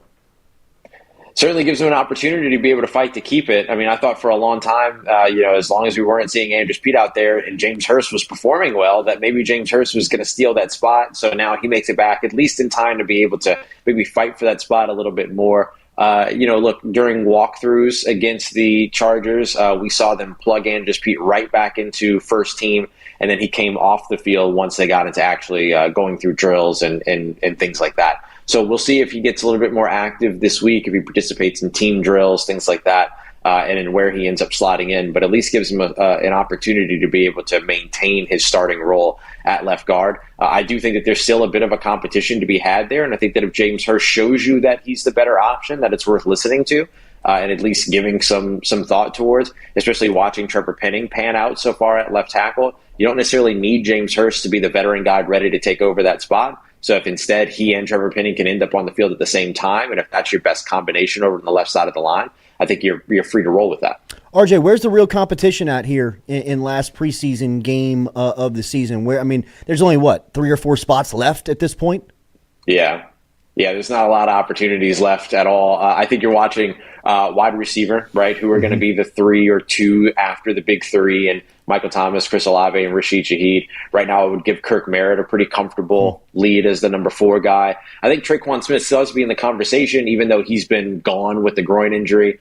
So we'll see how much longer that ends up keeping him out. Unlike Rashid Shaheed, we haven't seen him around the team. It didn't seem like he traveled with them to go to Costa Mesa. So we'll have to see exactly when he makes his way back and if he's able to continue to fight there. But then you've got 2 really intriguing rookies in A.T. Perry, of course, as well as Shaq Davis. I think A.T. Perry's probably in line to make the roster at this point, but Shaq Davis is making a really convincing argument for himself.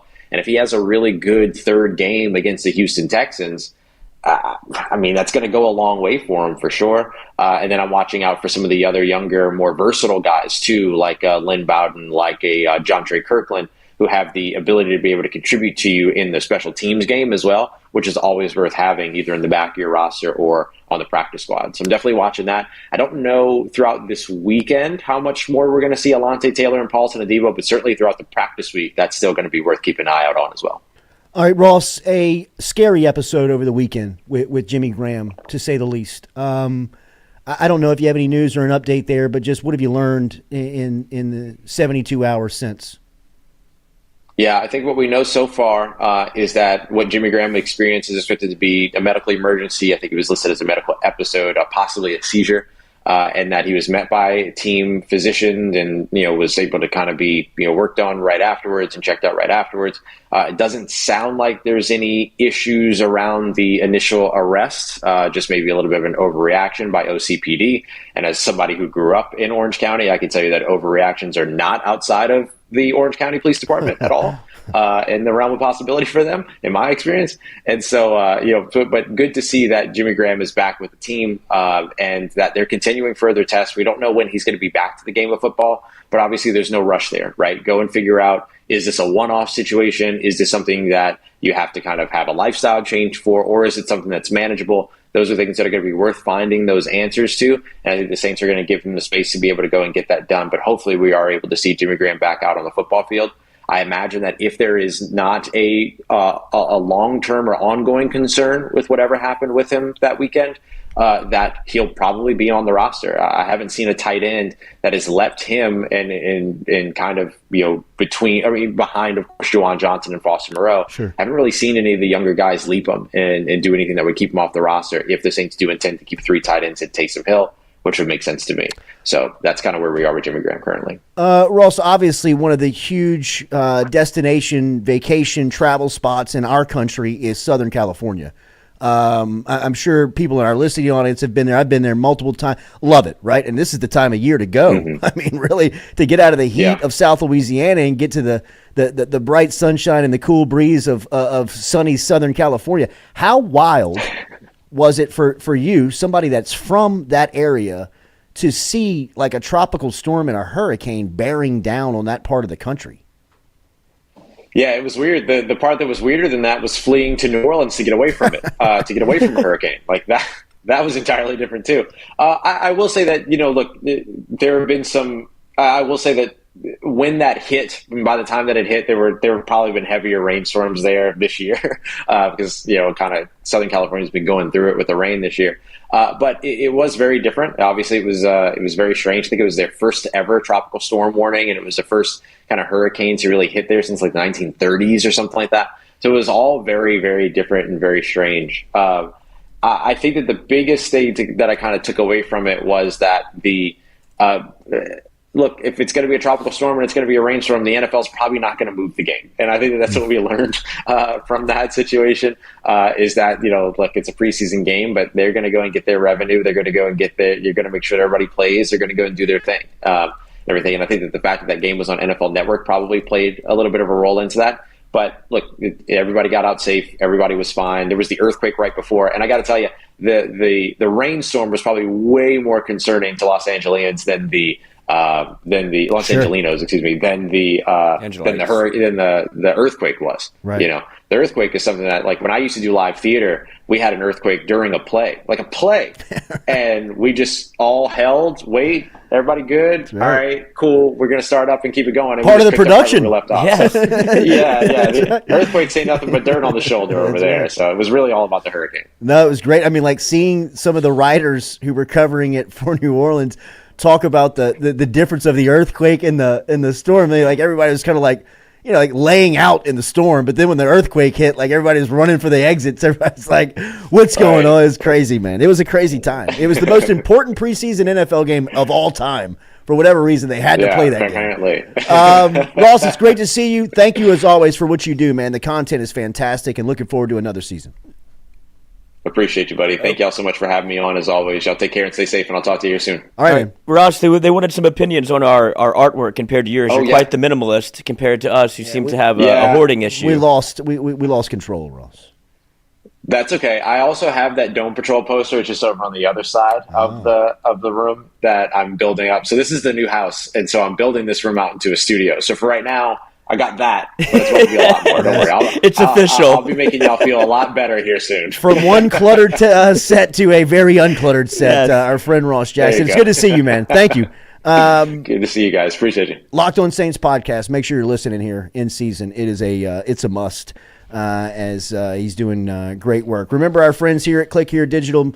Click Here Digital online. ClickHereDigital.com.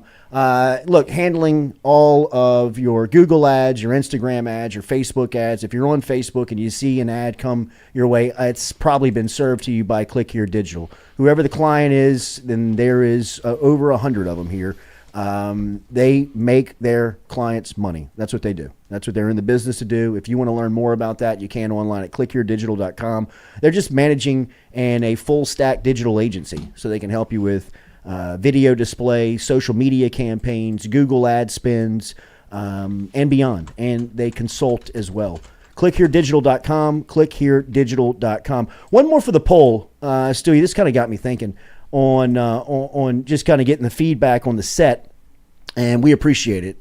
We will do some work to the set here, and we'll have it less cluttered for you for sure. How do you watch the show? This is something that Bo and I were actually talking a little bit about yesterday too, and he was curious about the feedback, and once he was talking about it, I am too. And the way that he kind of described it was large screen, small screen, right? So small screen would just be your phone. And obviously, large screen would be anything else outside of your phone. So Monitor? Computer to monitor, right? I think would be a large screen. And then obviously, if you have it on inside of your smart television in your office or at home. If you don't mind, Stewie, on the poll to close out the show here, how do you take in the show if you're watching it from a video standpoint, small screen or big screen? Small screen's your phone, big screen's everything else. We'll be back. Jordy Culotta Show will be closing out here live from Click Here Digital on this Tuesday morning. Hit the like, share, comment as good stuff from Ross Jackson stopping by here to talk to Saints. We'll be back and close it out here, built by R&B Builders.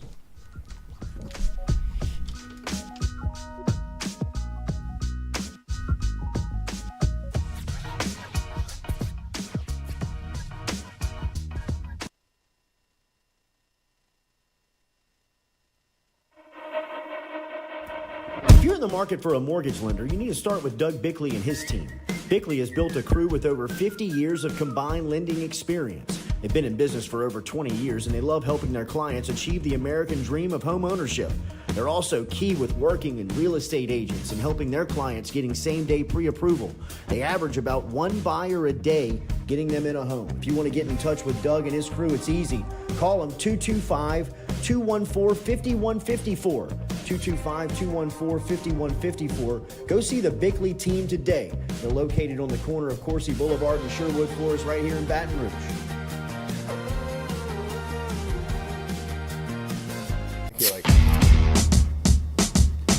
Is it time to wash your house or business? Call the pros at Hydro Wash today.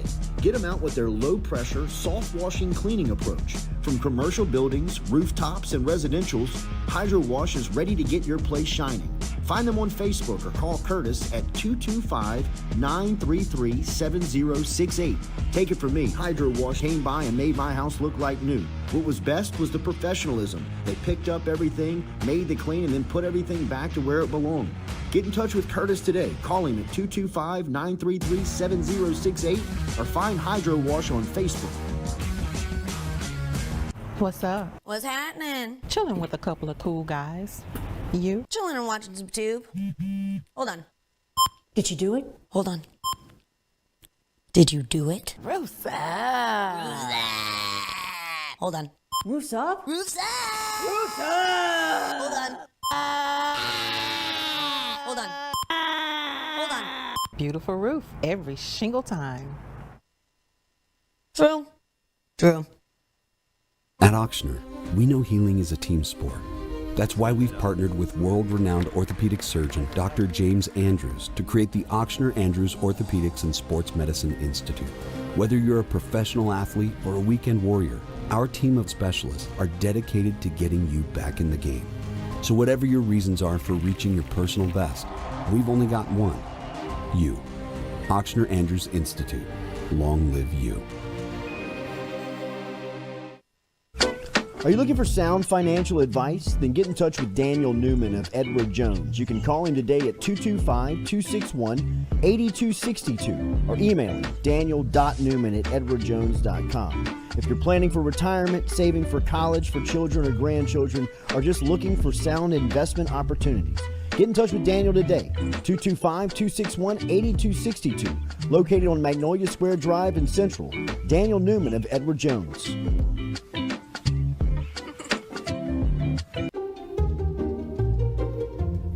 Can't put the cart before the horse. That'd be like, will you marry me? Do I know you? Never sign a contract with a roofer before he gets on your roof. Call Go Roof instead. We offer a free, no obligation inspection. A beautiful roof every single time. Bobby, goes in the front. Roof, roof, Go Roof. Belmont Stakes Race Training.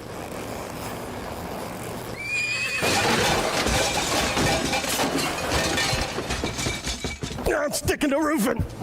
Roof, roof, Go Roof. Kentucky Derby training.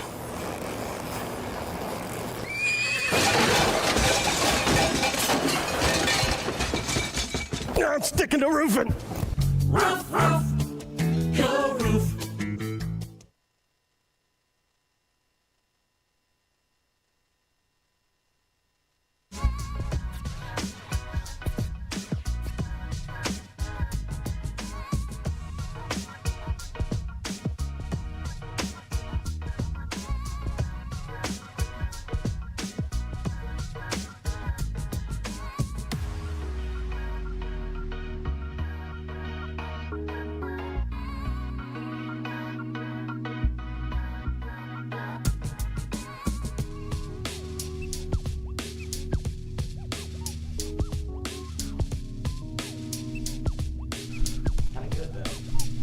All right, welcome back here to the Jordy Culotta Show. Jeez. Oh, no. They just watched you Did we struggle. come back in the afternoon and fix that? Be here for 3 o'clock. Be here for 3. What's wrong? Oh, you have a bad connection on your headphones. Nothing to do with the microphones. I was wondering because I listened to it wasn't on the. It was on the microphone, right? It was on the headphones. It was on the headphones. You were just getting a little bad, like. It's that. Show them that little piece. It's that bad. I thought you said you knew what I was talking about when the audio was going yeah, down. that's what we knew. We had a sidebar. I had a feeling that was the yeah. cause Lane of the was like, issue. these little pieces of shit. Yeah. Okay. So So it's wait, okay. the show yesterday did not have audio. Didn't have any audio problems. issues. No, I listened to the pod. I was None. like, I think Jordy's just. I appreciate what you're doing with new building, new show. Want it to be great, but it was the headphones. You're in 4th gear. Let's put it in. We're cruising. I don't believe you. Stewie, what are our poll numbers? Bring them up. Audio shit. What's wrong? I don't know. Big screen to Fix it. small screen. 64%. 64% small screen. Okay. Got a little 4%er on the other. I don't know what the other. What other? What I guess would other be? I guess like listening. Just Yeah, listen. iPad. Yeah, the iPad was. I guess an iPad would be considered a small screen. Small screen. Or another. Yeah, other. Another. So I guess you have your iPad set up, little keyboard, show on, main monitors for work. I don't know what an office does. I've only worked in one, kind of. I've never had an office job. So I don't know.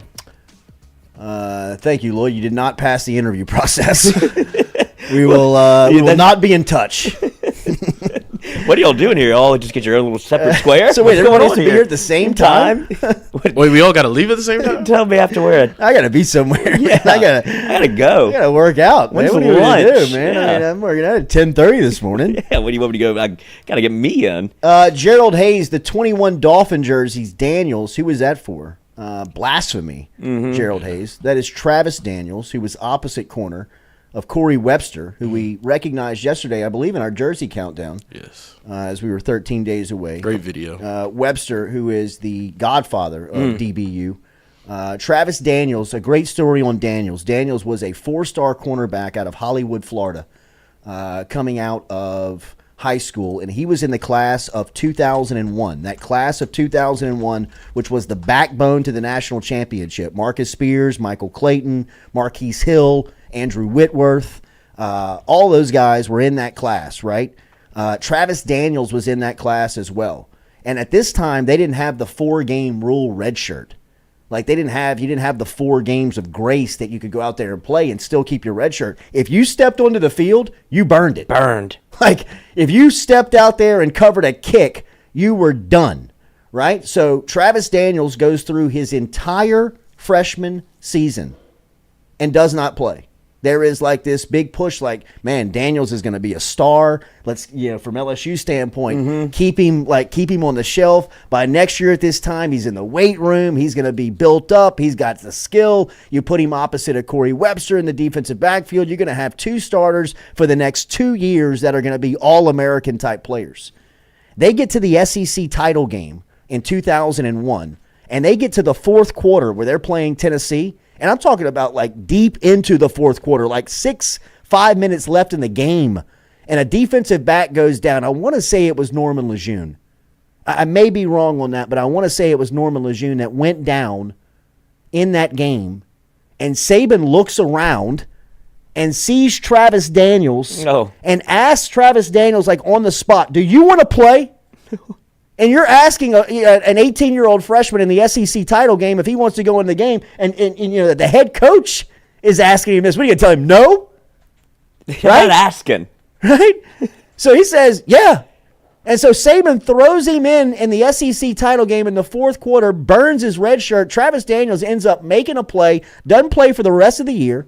LSU goes to the Sugar Bowl after that. Daniels doesn't play. Comes back next year, is a role player. By the middle of the year, he's starting. The next season, him and Corey Webster are the best 2 corners in the country on the national championship team. And he ends up being a draft pick of Nick Saban. Saban drafted him, I believe, in the 3rd round. 4th round. 4th round? Mm-hmm. And that's when you knew I got Saban that. was getting I got nervous. that jersey. Travis Daniels was playing for the Dolphins, and we were doing some sales and marketing stuff. And Daniels and I had a a friend that we share, a mutual friend, who put us in contact. And Daniels invited me down to Miami for a weekend, and we went and watched the Green Bay Packers and Brett Favre play that day. Got me tickets, great tickets. He gave me that signed jersey right there on a Sunday afternoon. After Daniels was hurt that day, he was not dressed out. But it was one of the coolest weekends of my young life. Like, I mean, we were like 24. I was like 24 years old, and he brings me. I mean, like I had to get to Miami. I get to Miami. He picks me up. I'm hanging with him for the weekend. This is like game weekend, so he's like, got to go stay at the team hotel. And you're back at the crib The night before, we're like at the crib, like hanging with his crew. Like we roll the game, and then on Sunday. Leaves me the jersey. I hop on a plane. I'm like, man. I mean, I get back. The boss is like, did you get the deal done? I'm like, we didn't even talk shop. Yeah, what are you talking about? What do you mean? Like, I got a jersey. Yeah. You know, he's like, was he going to invest? I'm like, I don't think so. I don't. In what? Yeah, right. I don't think so. No, he's not. I'd like to go back and close the deal. It was great. But Travis Daniels was a man. I mean, Corey Webster outshined him a little bit from a notoriety standpoint, but they were both locked down corners. I mean, like they were shut down corner. There's that great video of Saban in the Georgia game where Saban in the second quarter of LSU Georgia, when Georgia comes to Baton Rouge on that day game in 2003, maybe the best day game in LSU Tiger history. Stadium history, or at least for sure over the last 40 years. And in about the second quarter, Travis Daniels makes a mistake, and Saban comes almost to the hash mark.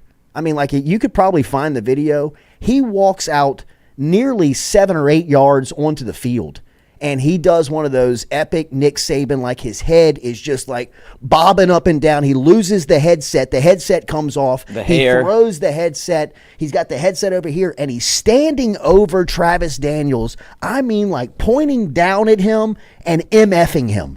I mean, like he is just like and this is on national television. This is in front of 100,000 people. I mean, it is like, it is intense, man. And then in the fourth quarter, the same type of play happens. And I'm telling you, I get chill. I get goosebumps thinking about it right now. The same type of play happens, and Daniels comes up and like does like one of those like patented DB, like the ball's like at the receiver's hands, and he bats it out of his hand, and he like falls down to the ground, and Saban like steps over him and is like leaning over him, and he's like punching him in the chest, like celebrating with him and like going wild. And it was one of the only times I can recall in watching and covering LSU under Saban where it was like real, raw emotion. Like even when they win the national championship, he kind of like throws his headset off, and he's like kind of like looking around, like he's like, I expected this to happen. I don't know what to do. In fact, when they hand him the trophy, when they give him the crystal football, if you go back and watch it, he looks at Mark Emmert and he tells him to the effect, "I told you so." He kind of gives him kind of like, "I told you," like, you know, like, "I told you we could do this. You know, I told you 3 years ago, if you hire me, this could happen, and here we are." So, I mean, he knew that it was going to happen, but that was one of the only times you saw Saban.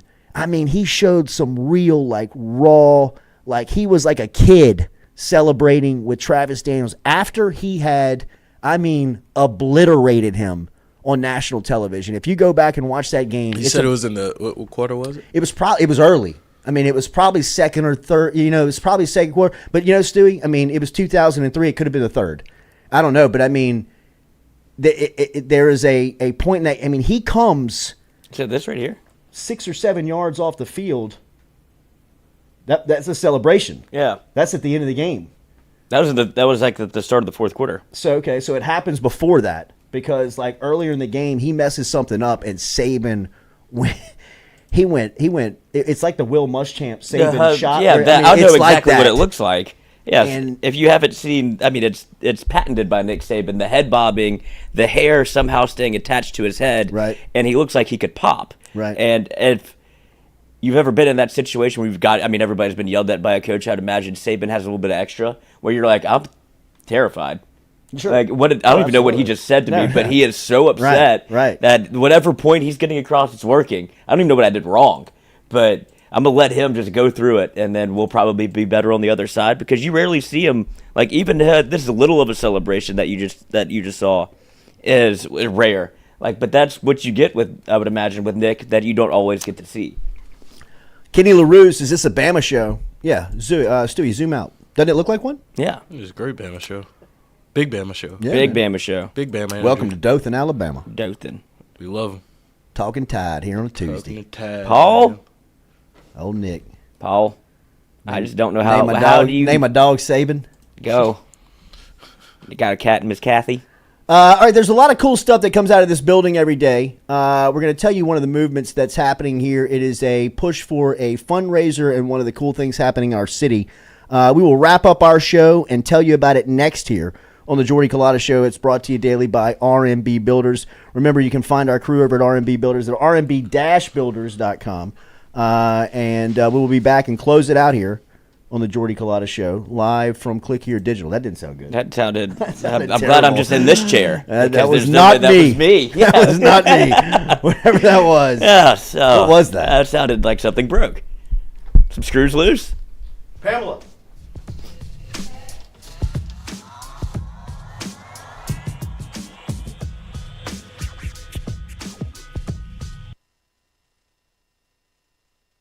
Red Stick Sports, a local staple in Baton Rouge to all sports fans, was founded back in 1981 and has remained a family business for over 40 years. Today, they still have the great selection on the floor, but they're also a leader in custom apparel for businesses, sports teams, and other groups. Take it from us, everybody over here at FM Digital Media. They help us out with all of our apparel. Let them help you out today. Go ask for Cody over at Red Stick Sports. Check him out online at redsticksports.biz. We're all from different places and backgrounds. We've each experienced our own versions of life, but in the end, we're all on the same team. I'm part of that team, along with these players in purple and gold. Kayshawn Buddha, Malik Neighbors, Miles Frazier, Kyron Lacy, Greg Brooks. Whether on the field or in the courtroom, your team matters. So join our team. Make a difference. Bet. Let's get it done. The Jordy Culotta Show is brought to you by A-Bears Lawn Maintenance. Commercial or residential, A-Bears Lawn Maintenance is ready to work. A-Bears can tackle all your homeowners association requirements. Call Blake at 225-485-8022. A-Bears Lawn Maintenance. In a wreck, Gordon McKernan Injury Attorneys is ready to go to work for you. Come meet your team. I'm your intake specialist. I coordinate your case and connect you with your attorney and paralegal. That's us, your legal team. Thanks. And we'll fight to get you every dollar you deserve.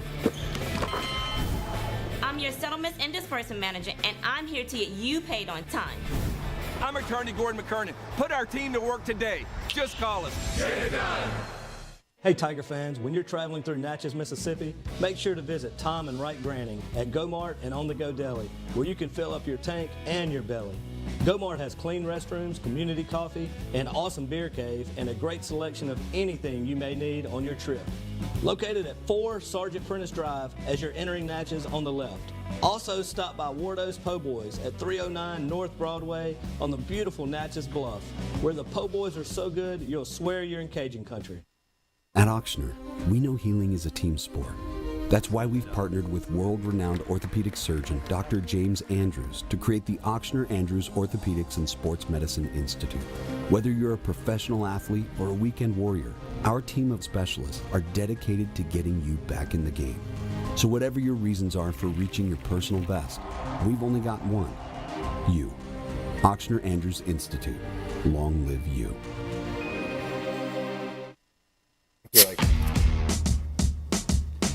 Is it time to wash your house or business? Call the pros at Hydro Wash today.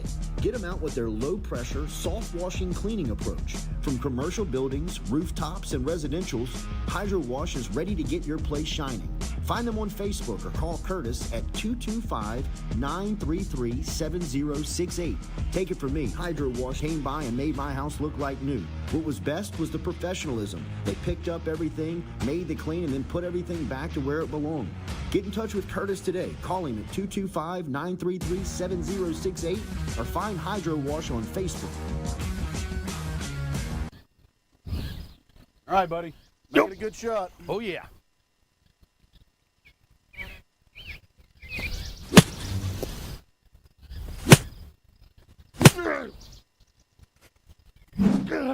Sticking the roof in.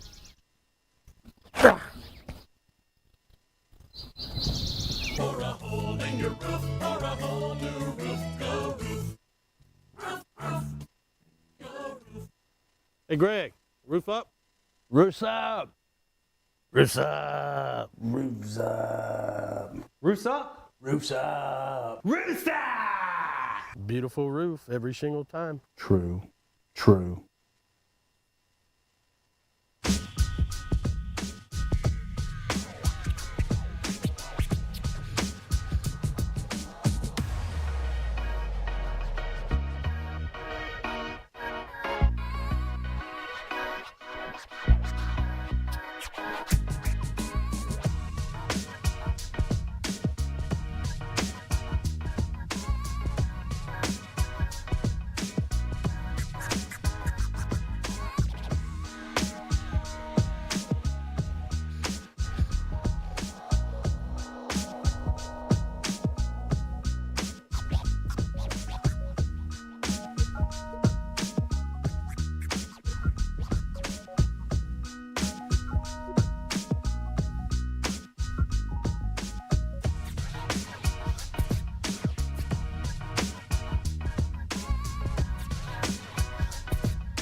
All right, welcome back here to the Jordy Culotta Show as we're closing out here on this Tuesday as we are in our Click Here digital studios, and it's been a pretty cool start here to our relationship. And one thing that you see that's happening over at Click Here, it's like a beehive, man.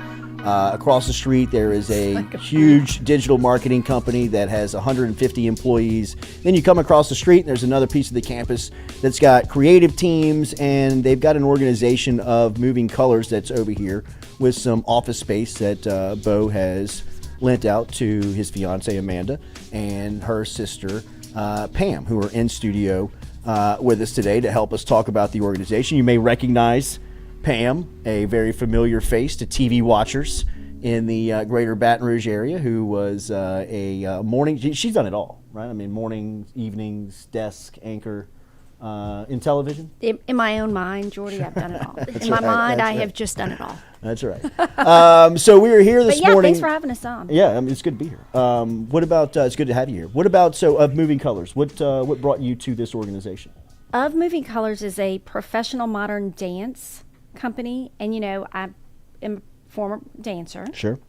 Former Golden Girl. Right? Yeah. Former Golden Girl, former dancer. Love to dance. Still continue to do a lot of stuff in dance in the greater Baton Rouge area. And so I currently serve as the president of the board of directors of Moving Colors. My sister, Amanda Hinkle, who is Bo White's fiance. Yes. Bo, who owns Click Here Digital.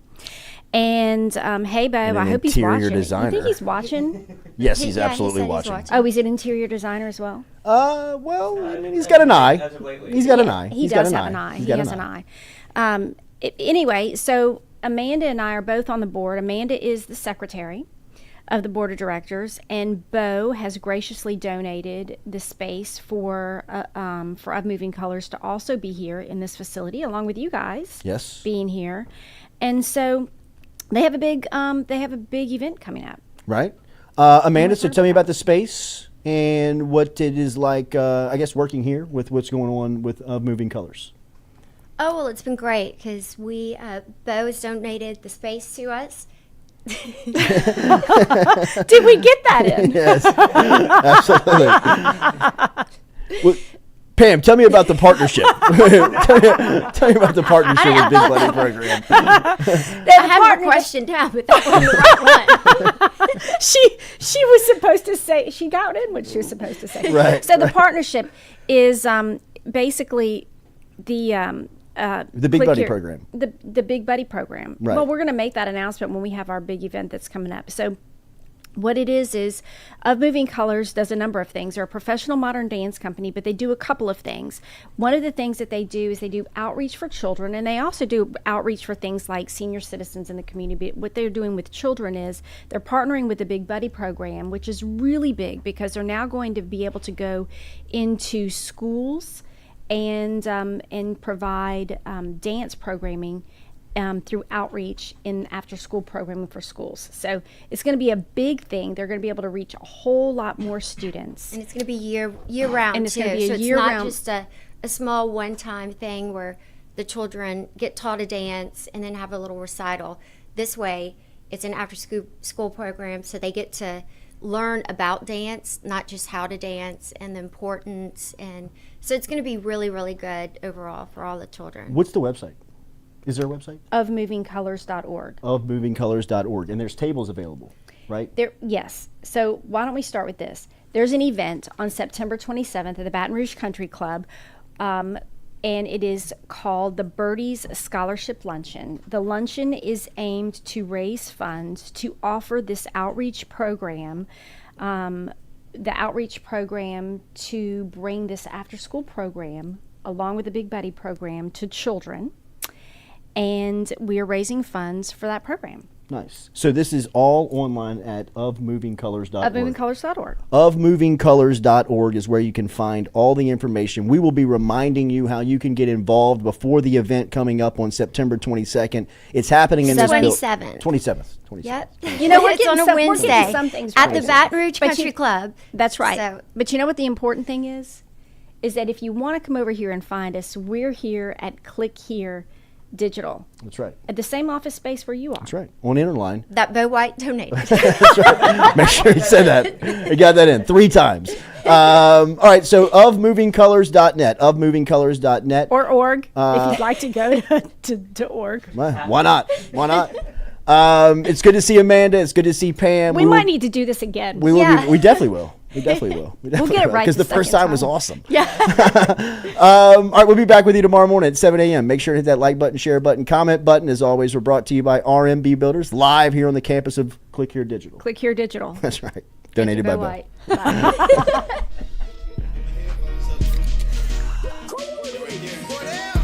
Monday through Friday from 7 to 9. Yeah, you see the notification, we about to go live. We got all your favorite guests, we got them in line. It's the Jordy Culotta Show, come have a good time. It's the hottest show around, we ain't got to flex. Call up G, we get it done, we earning our respect. Tell recruits to let us in, where they going next. Throw up the L's, now we lit, band playing Nick. From the boot to the east to the west coast. No matter where we at, we live, mic'd up for show.